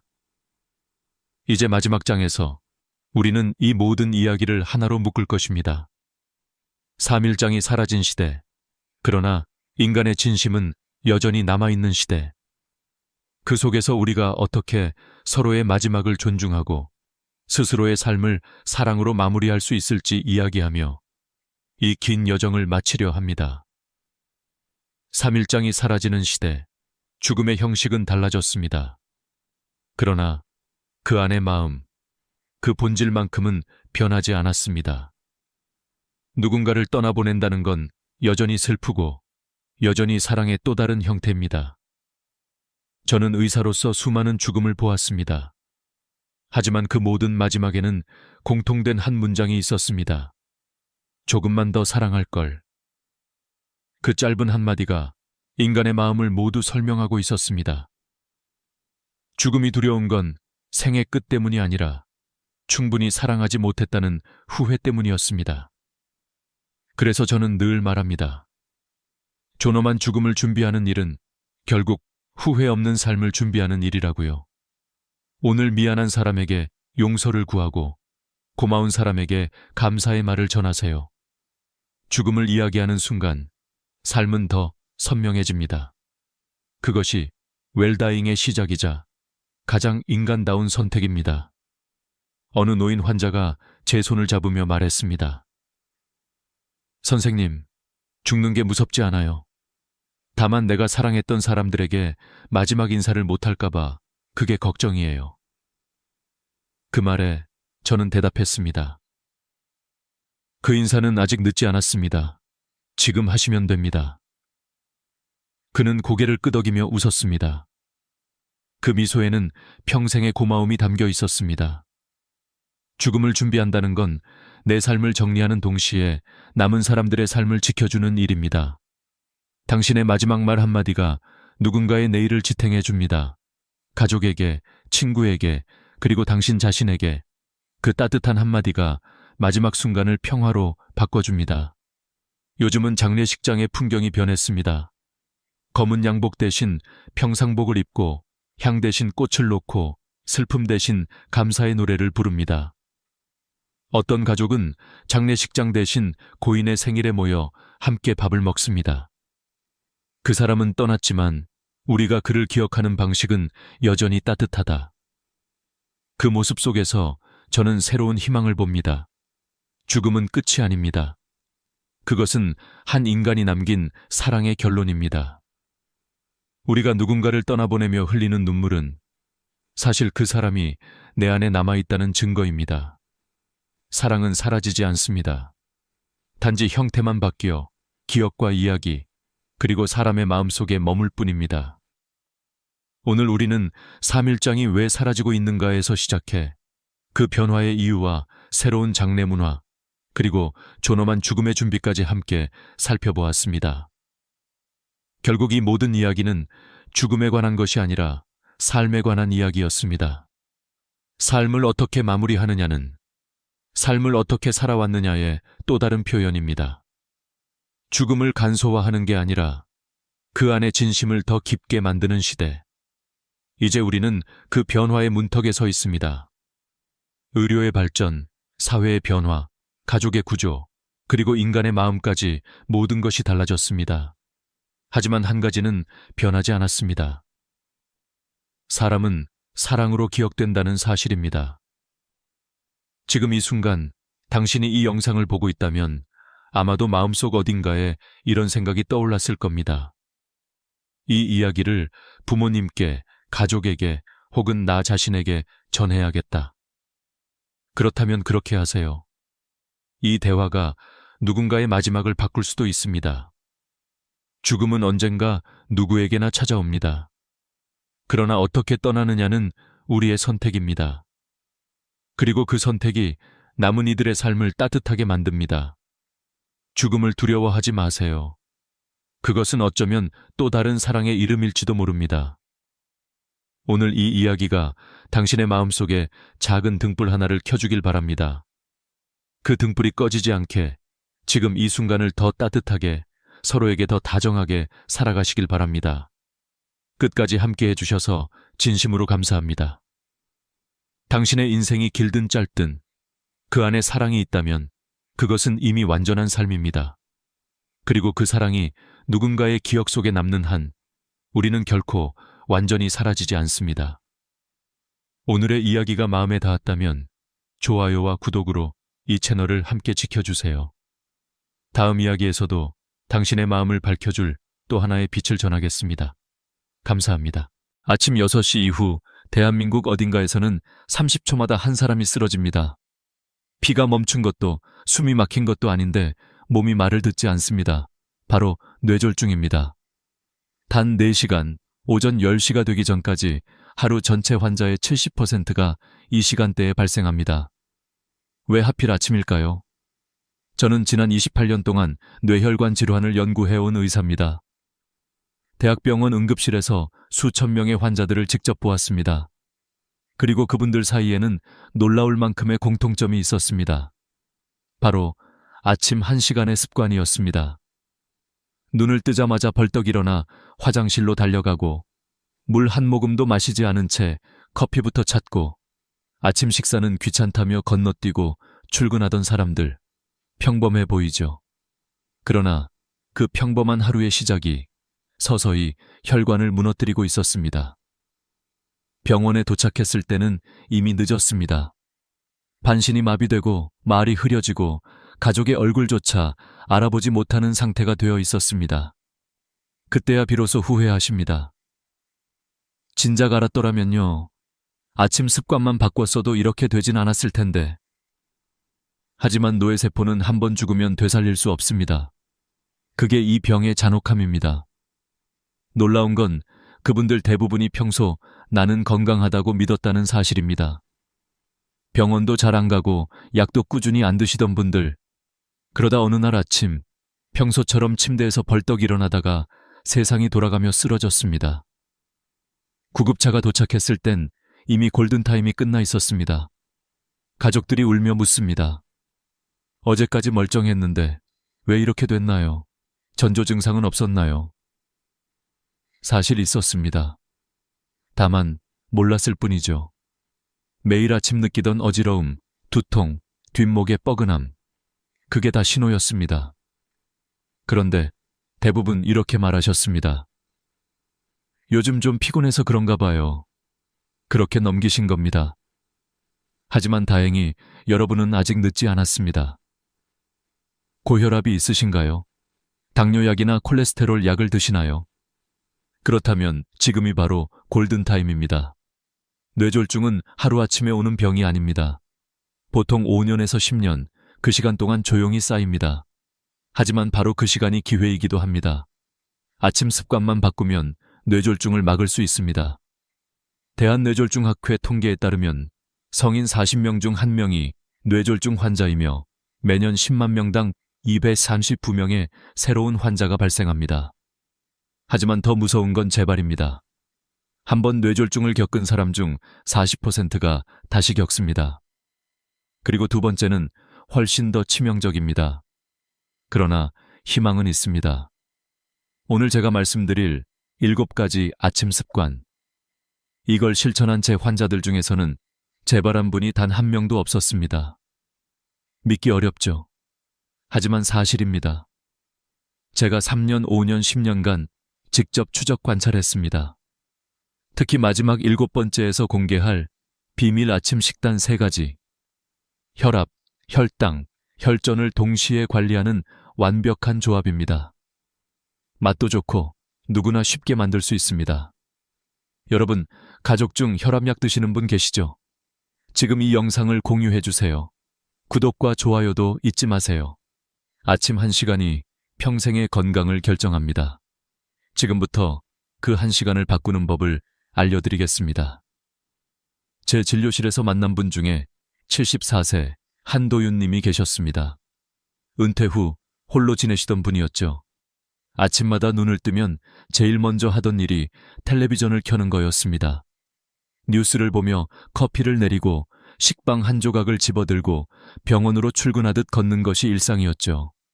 고혈압과 당뇨가 있었지만 약만 잘 먹으면 된다고 생각하셨습니다. 의사가 아침 식사 꼭 하셔야 합니다. 운동 조금이라도 하세요 라고 말해도 그저 미소만 지으셨습니다. 그러던 어느 날 아침이었습니다. 평소처럼 침대에서 벌떡 일어나려는 순간 한쪽 팔에 힘이 쭉 빠졌습니다.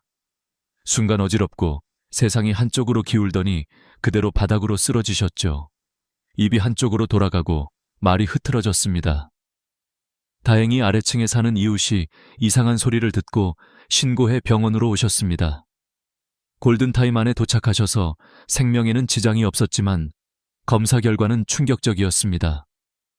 MRI 사진에는 작은 뇌경색이 여러 번 지나갔던 흔적이 남아 있었거든요. 본인은 그동안 아무 증상도 몰랐습니다.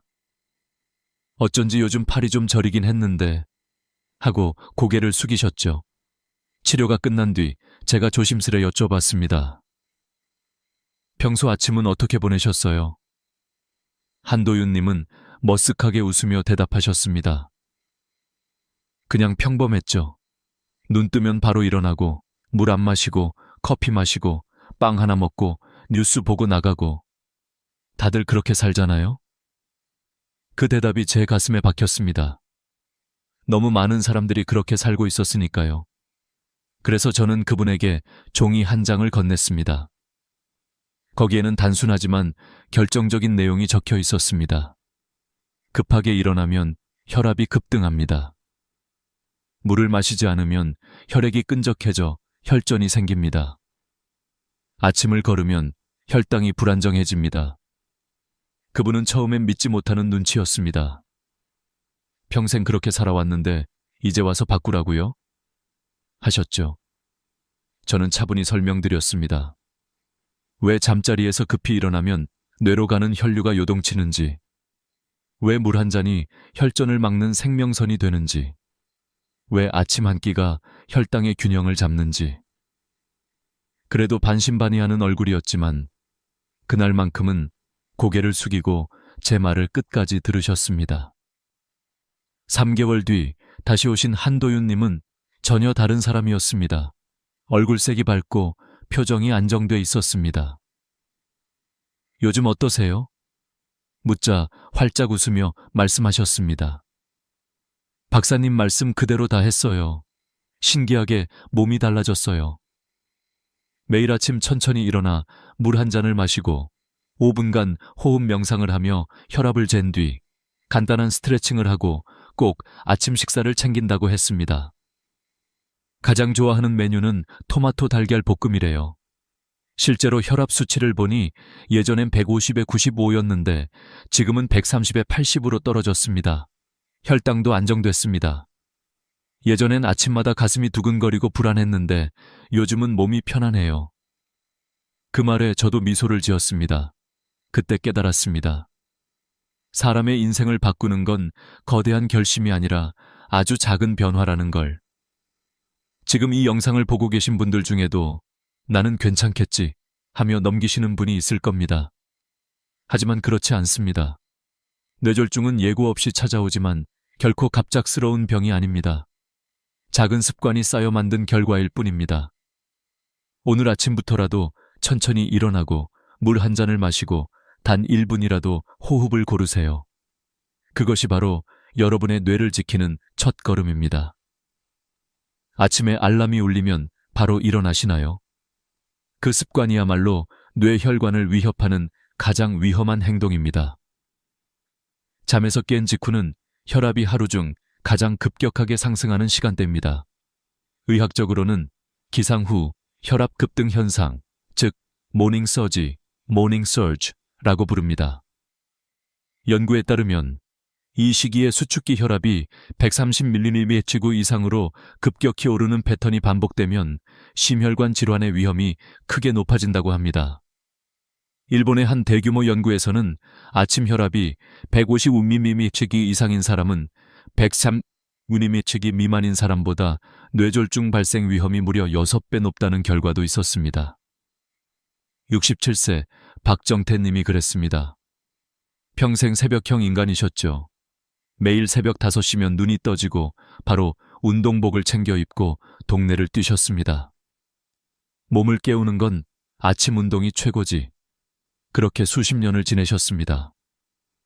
그런데 어느 날 아침 현관에서 운동화를 신던 순간 그대로 쓰러지셨습니다. 급격한 혈압 상승으로 인한 뇌출혈이었습니다. 다행히 수술로 목숨은 건지셨지만 재활 기간이 6개월이나 걸렸습니다. 왼쪽 팔다리가 마비되어 지금도 지팡이 없이는 걷기 힘드십니다. 그분이 재활 중 제게 이런 말씀을 하셨습니다. 박사님, 진작 알았더라면 그렇게 서둘러 일어나진 않았을 겁니다. 운동이 좋다는 생각 하나로 아침마다 뛰던 게 결국 화근이었어요. 왜 이런 일이 생길까요? 그 이유는 아주 간단합니다. 잠자는 동안 우리 몸은 부교감 신경이 우세한 상태입니다. 혈압은 낮고 심박수는 느리고 근육은 이완되어 있습니다. 이건 휴식 모드입니다. 그런데 갑자기 벌떡 일어나면 교감신경이 급격히 활성화됩니다. 몸이 전투 모드로 바뀌는 겁니다. 심장이 빨리 뛰고 혈관이 수축하며 혈압이 순식간에 치솟습니다. 건강한 사람도 이때 혈압이 2030mmHg 올라가지만 고혈압이나 동맥경화가 있는 분들에게는 그 상승이 폭발적인 부담이 됩니다. 이미 약해진 혈관이 이 압력을 버티지 못하면 터지거나 막히게 됩니다. 그것이 바로 뇌졸중입니다. 그래서 이렇게 하셔야 합니다. 알람이 울려도 바로 일어나지 마세요. 눈을 뜨고 나서 최소 1분은 침대에 그대로 누워 계세요. 그 시간 동안 심호흡 3번 하세요. 코로 4초간 천천히 들이마시고 입으로 6초간 길게 내쉬세요. 복부가 오르내리는 걸 느끼며 천천히 3번 반복합니다. 뇌에 산소가 공급되고 몸이 서서히 깨어납니다. 그 다음 기지개를 켜세요. 팔을 머리 위로 천천히 올리고 다리를 길게 뻗으며 발끝까지 힘을 줍니다. 5초간 유지했다가 후 하고 힘을 푸세요. 이 동작을 2-3번 반복합니다. 혈액이 몸 구석구석으로 돌고 근육이 깨어납니다. 마지막으로 몸을 옆으로 돌려 누운 상태에서 아래쪽 팔로 바닥을 짚고 천천히 일어나세요. 단 1분이면 충분합니다. 이 한 분이 여러분의 혈관을 지킵니다. 반대로 절대 하지 말아야 할 것도 있습니다. 알람이 울리자마자 벌떡 일어나기, 바로 화장실로 달려가기, 일어나자마자 운동하러 나가기. 특히 겨울 아침의 야외 운동은 정말 위험합니다. 차가운 공기가 혈관을 수축시키고 혈압을 순식간에 올리기 때문입니다. 눈을 뜨고 바로 일어나느냐, 아니면 1분만 숨을 고르느냐. 이 작은 차이가 생사를 갈라놓을 수도 있습니다. 지금 이 순간에도 누군가는 급하게 일어나며 혈압이 180까지 치솟고 있을지도 모릅니다. 하지만 여러분은 이제 알고 있습니다. 단 1분의 여유가 뇌혈관을 지키는 첫 번째 방패라는 것을요. 자는 동안 우리 몸은 생각보다 많은 수분을 잃습니다. 호흡으로 약 200ml, 땀으로 약 300ml, 합치면 약 500ml, 종이컵 3잔 분량의 물이 우리 몸에서 사라집니다. 그래서 아침에 일어나면 몸속은 사막처럼 메말라 있습니다. 그런데 대부분의 사람들은 이때 커피부터 마십니다. 물 한 모금 없이 말이죠. 바로 그 습관이 혈관을 가장 먼저 공격합니다. 수분이 부족하면 혈액은 끈적해집니다. 의학적으로는 혈액점도 증가라고 부르죠. 혈액이 끈적하면 혈류 속도가 느려지고 그만큼 혈압은 높아집니다. 심장은 더 강하게 펌프질을 해야 하기 때문에 혈관벽에 압력이 더해집니다. 이 상태가 반복되면 결국 혈관이 손상됩니다. 그리고 어느 날 갑자기 뇌경색으로 이어집니다. 69세 이영숙님이 그런 경우였습니다. 평생 아침마다 진한 커피 한 잔으로 하루를 시작하셨죠. 잠이 안 깨서 그래요. 하시며 물은 잘 안 드셨습니다. 목이 마르지 않으니까 괜찮다고 생각하신 겁니다. 그런데 어느 날 아침 세수를 하다 갑자기 오른쪽 눈이 깜깜해졌습니다. 10분 뒤 다시 보이긴 했지만 너무 무서워서 병원에 오셨죠. 검사 결과는 일과성 허혈 발작, 즉 일시적으로 뇌혈관이 막혔다가 다시 열린 상태였습니다. 3개월 이내에 실제 뇌졸중이 올 확률이 20%나 되는 위험한 신호입니다. 그 후 이영숙님은 아침 습관을 완전히 바꾸셨습니다. 이제는 눈을 뜨면 커피 대신 미지근한 물 한 잔을 천천히 마십니다. 그 후 30분 뒤에 커피를 즐기시죠. 그리고 그날 이후 그런 증상은 단 한 번도 다시 오지 않았습니다. 왜 물이어야 할까요? 카페인은 이뇨작용을 일으킵니다. 즉, 몸속의 수분을 더 빼앗아갑니다. 자는 동안 이미 수분이 빠져나간 상태에서 커피를 마시면 혈액이 더욱 진해지고 혈전이 생기기 쉬워집니다. 그래서 아침의 첫 음료는 반드시 물이어야 합니다. 그렇다면 어떤 물이 좋을까요? 너무 차가운 물은 안 됩니다. 위를 자극하고 혈관을 갑자기 수축시킵니다. 너무 뜨거운 물 역시 식도 점막을 손상시킬 수 있습니다. 가장 좋은 것은 천과 비슷한 미지근한 물, 약 3~2~5~4~40도 정도입니다. 손끝으로 살짝 따뜻함이 느껴질 정도면 됩니다. 양은 200ml, 종이컵 한 컵이면 충분합니다. 단, 한 번에 벌컥벌컥 마시면 안 됩니다. 입에 머금듯이 천천히 삼키세요. 약 5분 정도 걸려 한 컵을 마시는 게 가장 좋습니다. 이렇게 천천히 마시면 뇌와 심장이 안정적으로 깨어납니다. 물 한 잔을 마신 뒤에는 바로 화장실에 가세요. 자는 동안 방광에는 소변이 가득 차 있습니다. 이걸 오래 참으면 복부 압력이 높아지고 혈압도 순간적으로 상승합니다. 특히 소변을 참은 채 움직이거나 화장실에서 무리하게 힘을 주면 위험합니다. 76세 윤상철 님이 바로 그 예입니다.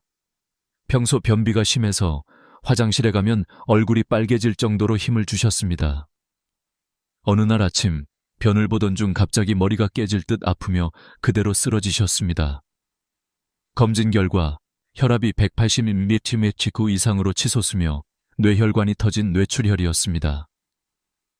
수술 후 다행히 생명은 건지셨지만 오른쪽 팔과 다리의 힘이 약해졌습니다. 이 사례는 결코 드문 일이 아닙니다. 많은 분들이 화장실이 제일 위험한 곳이라는 말을 농담으로 여기지만 실제로 뇌졸중 환자 중 상당수가 바로 화장실에서 쓰러집니다. 변비로 인해 배에 힘을 주는 순간 복압이 급상승하고 혈압도 폭발적으로 오릅니다. 따라서 이렇게 하셔야 합니다. 아침에 물 한 잔을 마신 후 3분 안에 화장실을 다녀오세요. 절대 서두르지 말고 앉은 자세에서 천천히 보세요. 대변을 볼 때는 힘을 주지 마시고 자연스럽게 나오도록 기다리세요. 10분이 걸려도 괜찮습니다. 중요한 건 편안함입니다. 물 한 잔과 화장실, 너무 단순해 보이죠? 하지만 이 단순한 두 가지가 뇌졸중을 막는 가장 확실한 방패입니다. 혈액을 맑게 하고 압력을 안정시키고 혈전을 예방합니다. 지금 당장 내일 아침부터 실천하세요. 일어나기 전에 숨 3번, 일어나자마자 물 한 잔. 이 두 가지만 바꿔도 여러분의 혈관은 달라집니다. 명상은 단순히 마음을 다스리는 행위가 아닙니다. 과학적으로 증명된 뇌혈관 보호 습관입니다. 많은 분들이 명상이 웬 말이냐, 그건 젊은 사람들 이야기지 하시지만 제가 만난 수많은 환자분들은 오히려 명상 덕분에 혈압이 안정되고 불안이 사라졌다고 말씀하십니다. 스트레스는 혈관을 수축시키는 보이지 않는 독입니다. 혈관의 긴장이 지속되면 결국 한순간에 압력으로 터져버립니다. 아침에 눈을 뜨고 물 한 잔을 마신 뒤 단 5분이면 충분합니다. 의자나 침대 끝에 편하게 앉으세요. 등을 곧게 세우되 어깨는 힘을 빼세요. 눈을 살짝 감거나 시선을 바닥 1m 앞에 두세요. 그리고 코로 천천히 숨을 들이마시고 입으로 길게 내쉬세요. 배가 올라가고 내려가는 걸 느끼세요. 처음엔 집중이 잘 안 될 겁니다. 오늘 해야 할 일, 병원 진료, 식사 준비 같은 생각이 밀려옵니다. 하지만 괜찮습니다. 생각이 떠오르면 그냥 이렇게 말하세요. 지금 내 마음이 이런 생각을 하고 있구나. 그리고 다시 호흡으로 돌아오세요. 이걸 매일 반복하면 몸이 진짜로 바뀝니다. 명상을 하는 사람들의 뇌를 MRI로 촬영해보면 편도체의 활동이 줄어듭니다. 편도체는 불안과 스트레스 반응을 조절하는 뇌의 부위인데 이곳의 활동이 줄면 혈관 수축 반응이 완화되고 심박수와 혈압이 안정됩니다. 실제로 미국 심장협회 연구에서는 하루 10분 명상을 8주간 실천한 그룹의 수축기 혈압이 평균 5mmHg 낮아졌다는 결과가 있습니다. 단 5mmHg의 차이로도 뇌졸중 위험이 10% 이상 줄어듭니다. 72세 오명자님의 사례를 말씀드릴게요. 남편을 먼저 보내신 후 혼자 지내시며 불면과 불안을 호소하셨습니다. 아침만 되면 가슴이 콩닥거려요. 자꾸 무서운 생각이 나요. 하셨죠.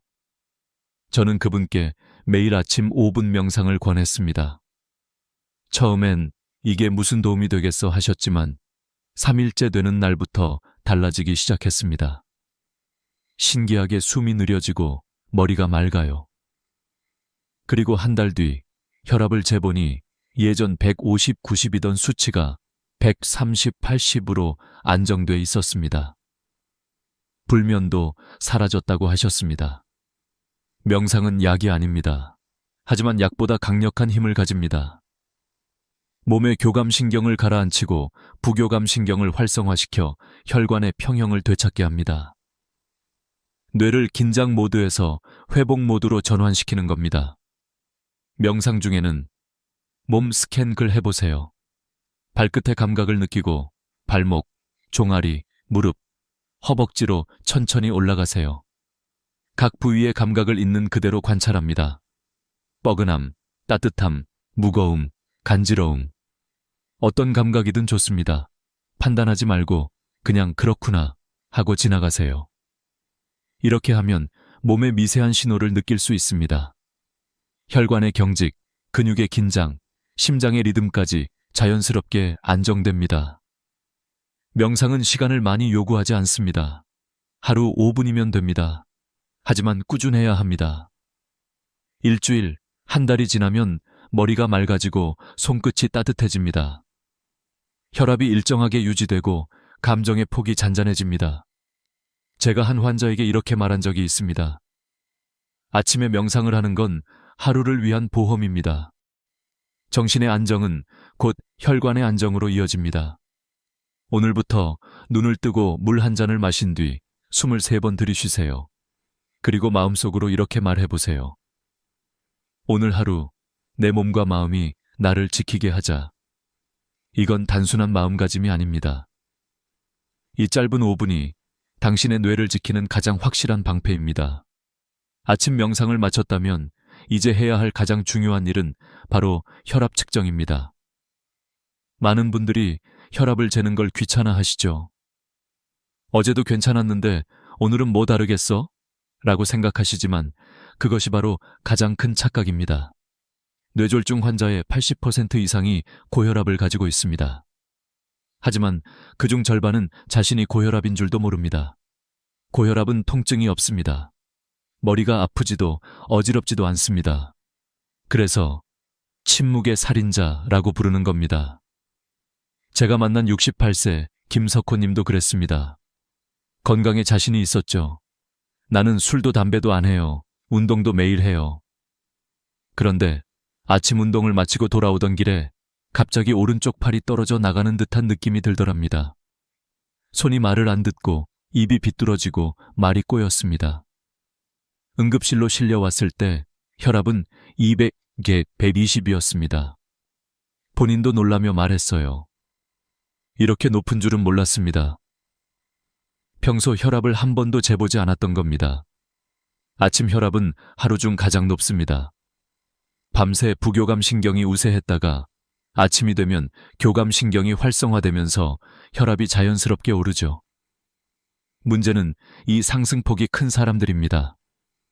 이들을 모닝 하이퍼텐션 환자라고 부르는데 이들의 뇌졸중 위험은 일반인보다 4배 5배 높습니다. 대한고혈압학회 연구에 따르면 병원보다 집에서 잰 아침 혈압이 뇌졸중 위험 예측에 훨씬 정확하다고 합니다. 병원에서는 긴장 때문에 일시적으로 혈압이 높게 나올 수 있으니까요.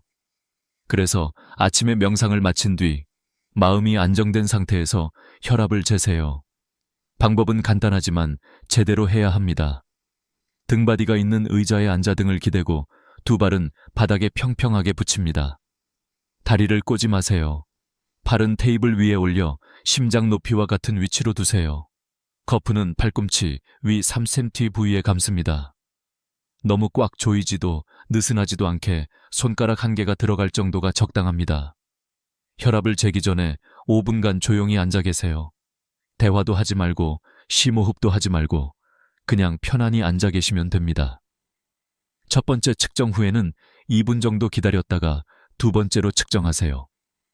두 번째 수치가 더 정확합니다. 그 수치를 작은 수첩이나 스마트폰 메모장에 기록해 두세요. 날짜, 시간, 수축기 혈압, 이왕이 혈압을 함께 적으면 됩니다. 기준은 간단합니다. 가정혈압 기준으로 135, 85mmHg 이상이면 고혈압입니다. 이 수치가 반복된다면 병원 진료가 필요합니다. 만약 180, 120 이상이면서 어지럽거나 시야가 흐려지면 즉시 응급실로 가야 합니다. 제가 권하는 방법은 혈압 일기를 쓰는 겁니다. 매일 아침과 저녁 하루 2번만 기록하세요.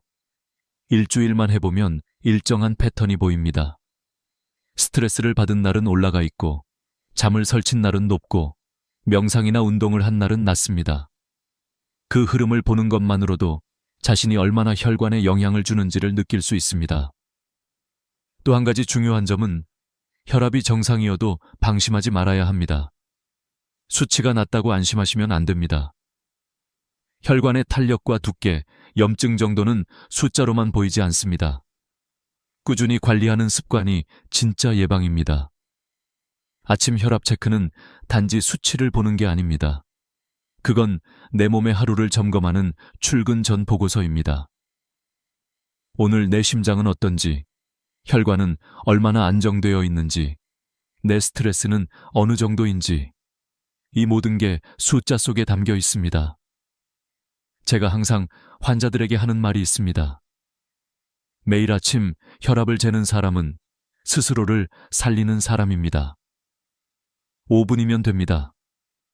커프를 감고 버튼 하나 누르는 그 습관이 뇌졸중의 재앙을 막는 가장 강력한 무기입니다. 이제 여러분의 아침 루틴은 이렇게 됩니다.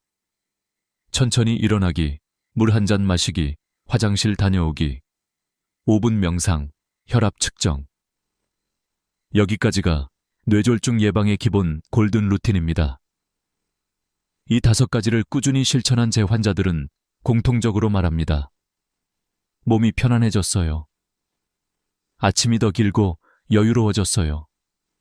두려움이 사라졌어요.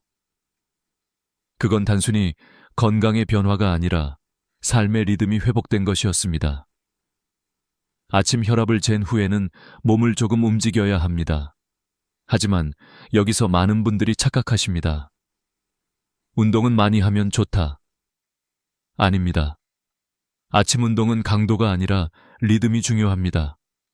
혈관이 완전히 깨어나지 않은 상태에서 격한 운동을 하면 그 순간의 압력이 혈관을 터뜨릴 수도 있습니다. 61세 최인성님은 평생 건강에 자신이 있던 분입니다. 30년 동안 매일 새벽마다 공원에서 달리셨죠. 운동을 쉬면 몸이 근질근질해요. 하시던 분이었습니다. 그런데 어느 겨울 아침 기온이 영하로 떨어졌던 날, 평소처럼 조깅을 나가셨다가 집 앞에서 그대로 쓰러지셨습니다.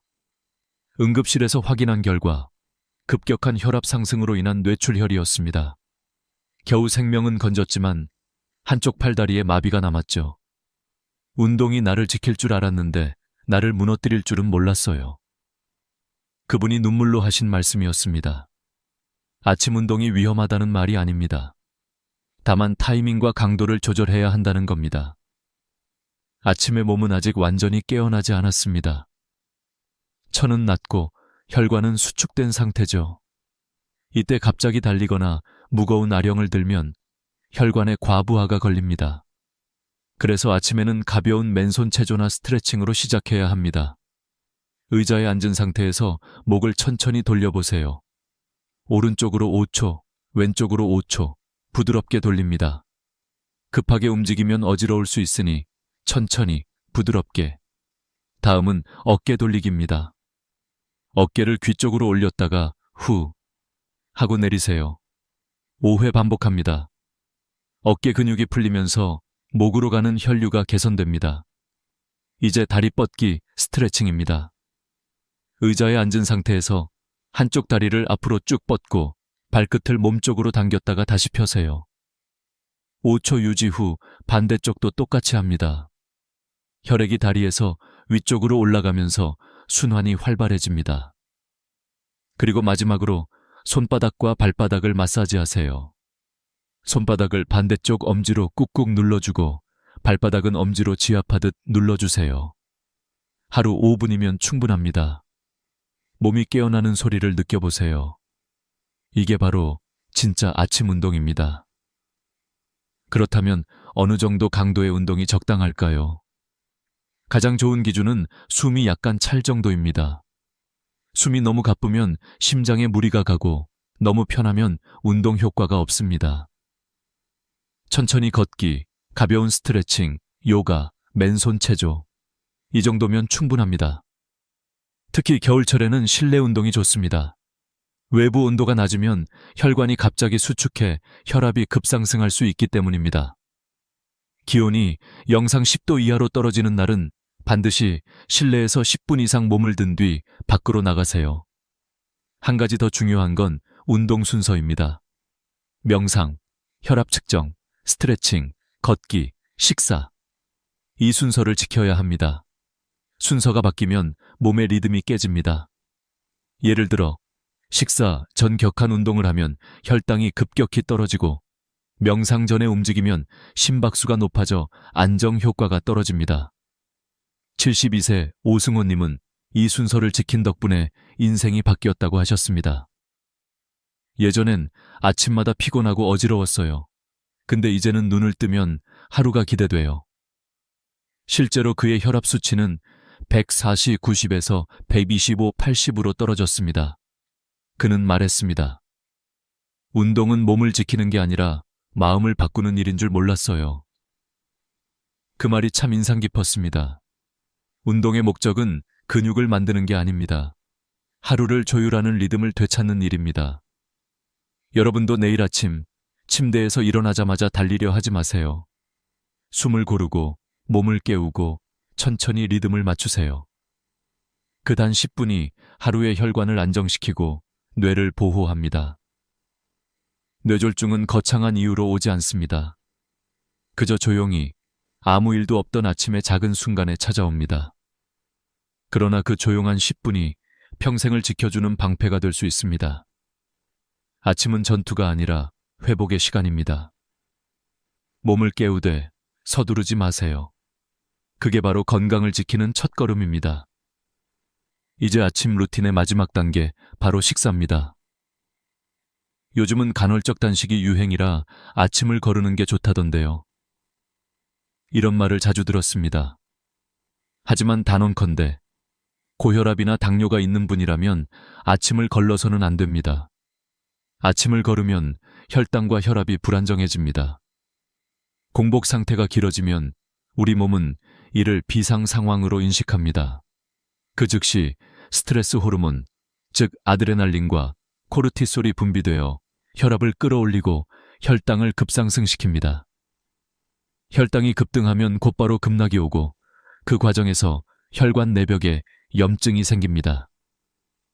이 염증이 쌓여 혈관이 손상되고 어느 날 갑자기 혈전이 만들어집니다. 대한뇌졸중학회의 연구 결과에 따르면 아침 식사를 거르는 사람의 뇌졸중 발병 위험은 3배 이상 높습니다. 단순한 통계가 아닙니다.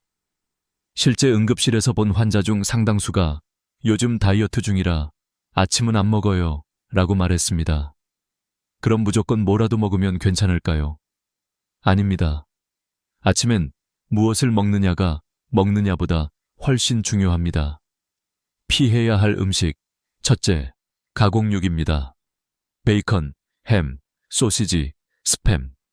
이런 음식들은 나트륨과 포화지방의 덩어리입니다. 아침부터 이런 걸 먹으면 혈압이 순식간에 상승합니다. 세계보건기구 WHO는 가공육을 1급 발암물질로 분류했습니다. 둘째, 짜게 절인 음식입니다. 젓갈, 장아찌, 염장생선. 전통 반찬이라 반가울 수 있지만 나트륨 함량은 거의 폭탄 수준입니다. 젓갈 한 숟가락에는 1000mg의 나트륨이 들어있습니다. 하루 권장 섭취량이 2000mg인데 한 끼의 절반을 넘는 겁니다. 셋째, 라면과 인스턴트 식품입니다. 라면 한 개의 나트륨은 2000mg로 가까이 됩니다. 게다가 국물까지 마신다면 혈관에 바로 부담이 갑니다. 한 번쯤은 괜찮겠지. 하지만 그 한 번이 쌓여 혈관을 무너뜨립니다. 넷째, 정제 탄수화물입니다. 흰밥, 흰빵, 떡, 국수 등은 섬유질이 제거되어 혈당을 급격히 올립니다. 혈당이 급변하면 혈관 내벽이 손상되고 콜레스테롤이 들러붙습니다. 5째, 달콤한 음식과 가당 음료입니다. 과일 주스, 시리얼, 단빵, 설탕 커피. 이런 음식들은 혈당을 폭등시켜 뇌혈관을 자극합니다. 그럼 어떤 음식을 먹어야 할까요? 제가 진료실에서 직접 권하는 3대 아침 식단을 알려드리겠습니다.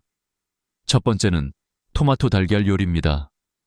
토마토에는 강력한 항산화 물질인 라이코펜이 풍부합니다. 달걀은 완전 단백질이고 올리브 오일은 좋은 지방입니다. 팬에 올리브 오일을 두르고 다진 마늘과 양파를 볶습니다. 향이 올라오면 토마토를 넣고 약불로 10분 익히세요. 마지막에 달걀을 깨뜨려 넣고 5분만 익히면 완성입니다. 통밀빵이나 현미밥과 곁들이면 완벽한 혈관 보호 식단이 됩니다. 두 번째는 아보카도 나토 비빔밥입니다. 아보카도는 칼륨과 불포화 지방이 풍부해 혈압을 안정시킵니다. 나토에는 나토키나제라는 효소가 들어있는데 이 물질이 혈액의 점도를 낮추고 혈전 생성을 억제합니다. 현미밥 위에 아보카도와 나토, 반숙 달걀을 올리고 김가루와 들기름을 살짝 두르세요. 한 그릇으로 혈관과 장을 동시에 살립니다. 세 번째는 참치, 김치, 오트밀죽입니다. 한국인의 입맛에 딱 맞으면서도 포만감이 높고 혈관 건강에 좋습니다. 올리브 오일에 양파와 김치를 볶고 오트밀 5스푼과 참치 1캔, 물 2컵을 넣고 끓이면 됩니다.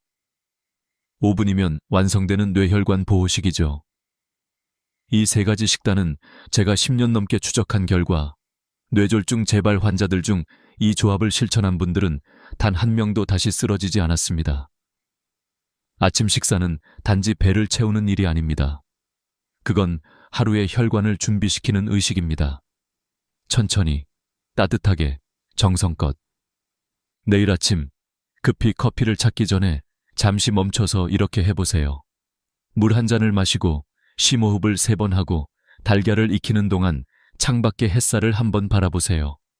그 10분의 여유가 당신의 뇌를 지키는 가장 값진 시간입니다. 건강은 병원에서 시작되지 않습니다. 매일의 작은 선택, 그 평범한 아침 한 끼에서 시작됩니다. 그 선택이 바로 당신의 10년 후 혈관을 만드는 시간입니다. 지금까지 말씀드린 아침, 루틴, 천천히 일어나기, 물 한 잔, 화장실, 명상, 혈압 체크, 가벼운 운동, 아침 식사.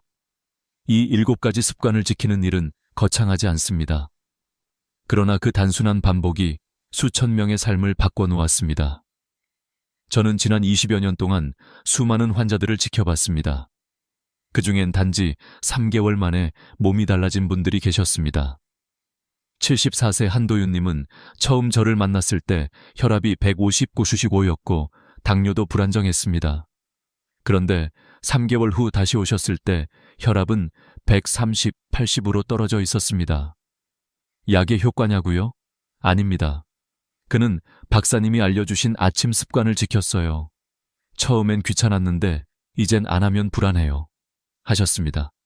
66세 박정태님은 재활 중이었지만 매일 아침 심호흡 5번과 스트레칭을 꾸준히 했습니다. 반신마비로 지팡이에 의지하던 분이었지만 6개월 만에 혼자 걸어서 병원 문을 들어오셨습니다. 운동이라 생각 안 했어요. 그냥 하루를 시작하는 의식이었어요.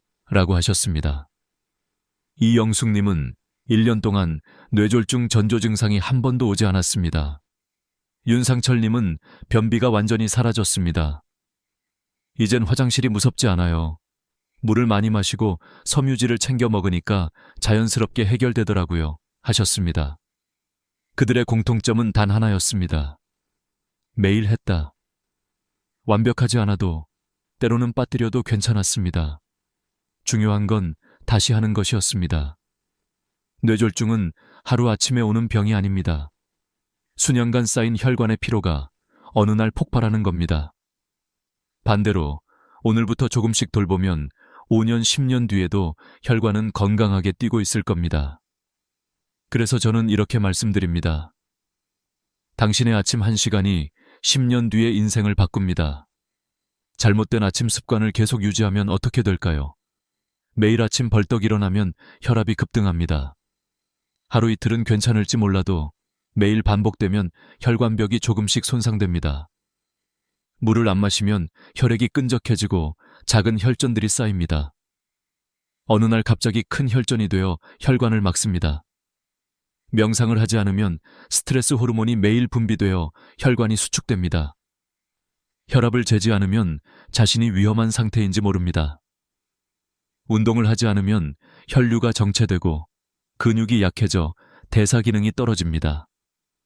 아침을 걸으면 혈당이 불안정해지고 점심에 과식하게 되어 혈관 내벽에 지방이 쌓입니다. 이렇게 하루하루 반복되면 결국 뇌혈관은 견디지 못하고 터지거나 막힙니다. 그 결과는 너무나 잔인합니다.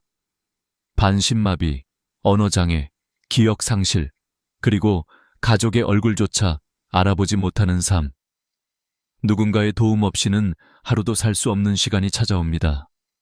하지만 반대로 올바른 아침 습관을 유지하면 결과는 완전히 달라집니다. 매일 천천히 일어나면 혈압은 서서히 올라가며 안정되고 물을 마시면 혈액이 맑아집니다. 명상을 하면 스트레스가 줄고 혈압을 재면 스스로의 몸을 이해하게 됩니다. 가벼운 운동으로 혈류가 활발해지고 아침 식사로 혈당이 안정됩니다. 3개월만 지나면 수치가 달라지고 6개월이면 몸이 가벼워지며 1년이 지나면 뇌혈관의 나이가 젊어집니다. 제가 수많은 환자들에게서 확인한 단 하나의 진실이 있습니다. 뇌졸중은 운명이 아니라 습관입니다. 내일 아침 알람이 울리면 서두르지 마세요. 눈을 감은 채로 코로 숨을 들이마시고 입으로 천천히 내쉬세요. 단 5번이면 됩니다. 그 다음 미지근한 물 한 잔을 천천히 마시세요. 그리고 거울 앞에서 이렇게 말하세요. 오늘은 내 뇌를 지키는 하루다. 그 한마디가, 그 한 잔의 물이 여러분의 인생을 바꿀 수 있습니다. 이 영상을 보고 계신 분 중에 고혈압, 당뇨 혹은 가족 중에 혈관 질환이 있는 분이 계신가요? 지금 이 영상을 공유해 주세요. 당신의 클릭 하나가 누군가의 생명을 살릴 수 있습니다. 그리고 댓글에 이렇게 적어주세요. 나는 오늘부터 뇌졸중 막는 아침 습관을 시작합니다. 그 한 줄의 다짐이 당신을 꾸준하게 만들고 다른 사람에게는 희망이 됩니다. 뇌졸중은 두렵지만 예방은 단순합니다. 완벽하지 않아도 좋습니다. 하루 빠져도 괜찮습니다. 다시 시작하면 됩니다. 매일 아침 단 1시간, 그 1시간이 당신의 뇌와 인생을 지켜줍니다. 건강은 거대한 변화로 만들어지지 않습니다. 매일의 작은 선택이 모여 당신의 내일을 바꿉니다. 여러분의 평범한 아침이 누군가의 기적이 될 수 있기를 바랍니다. 지금 이 순간부터 당신의 뇌혈관은 새롭게 시작됩니다.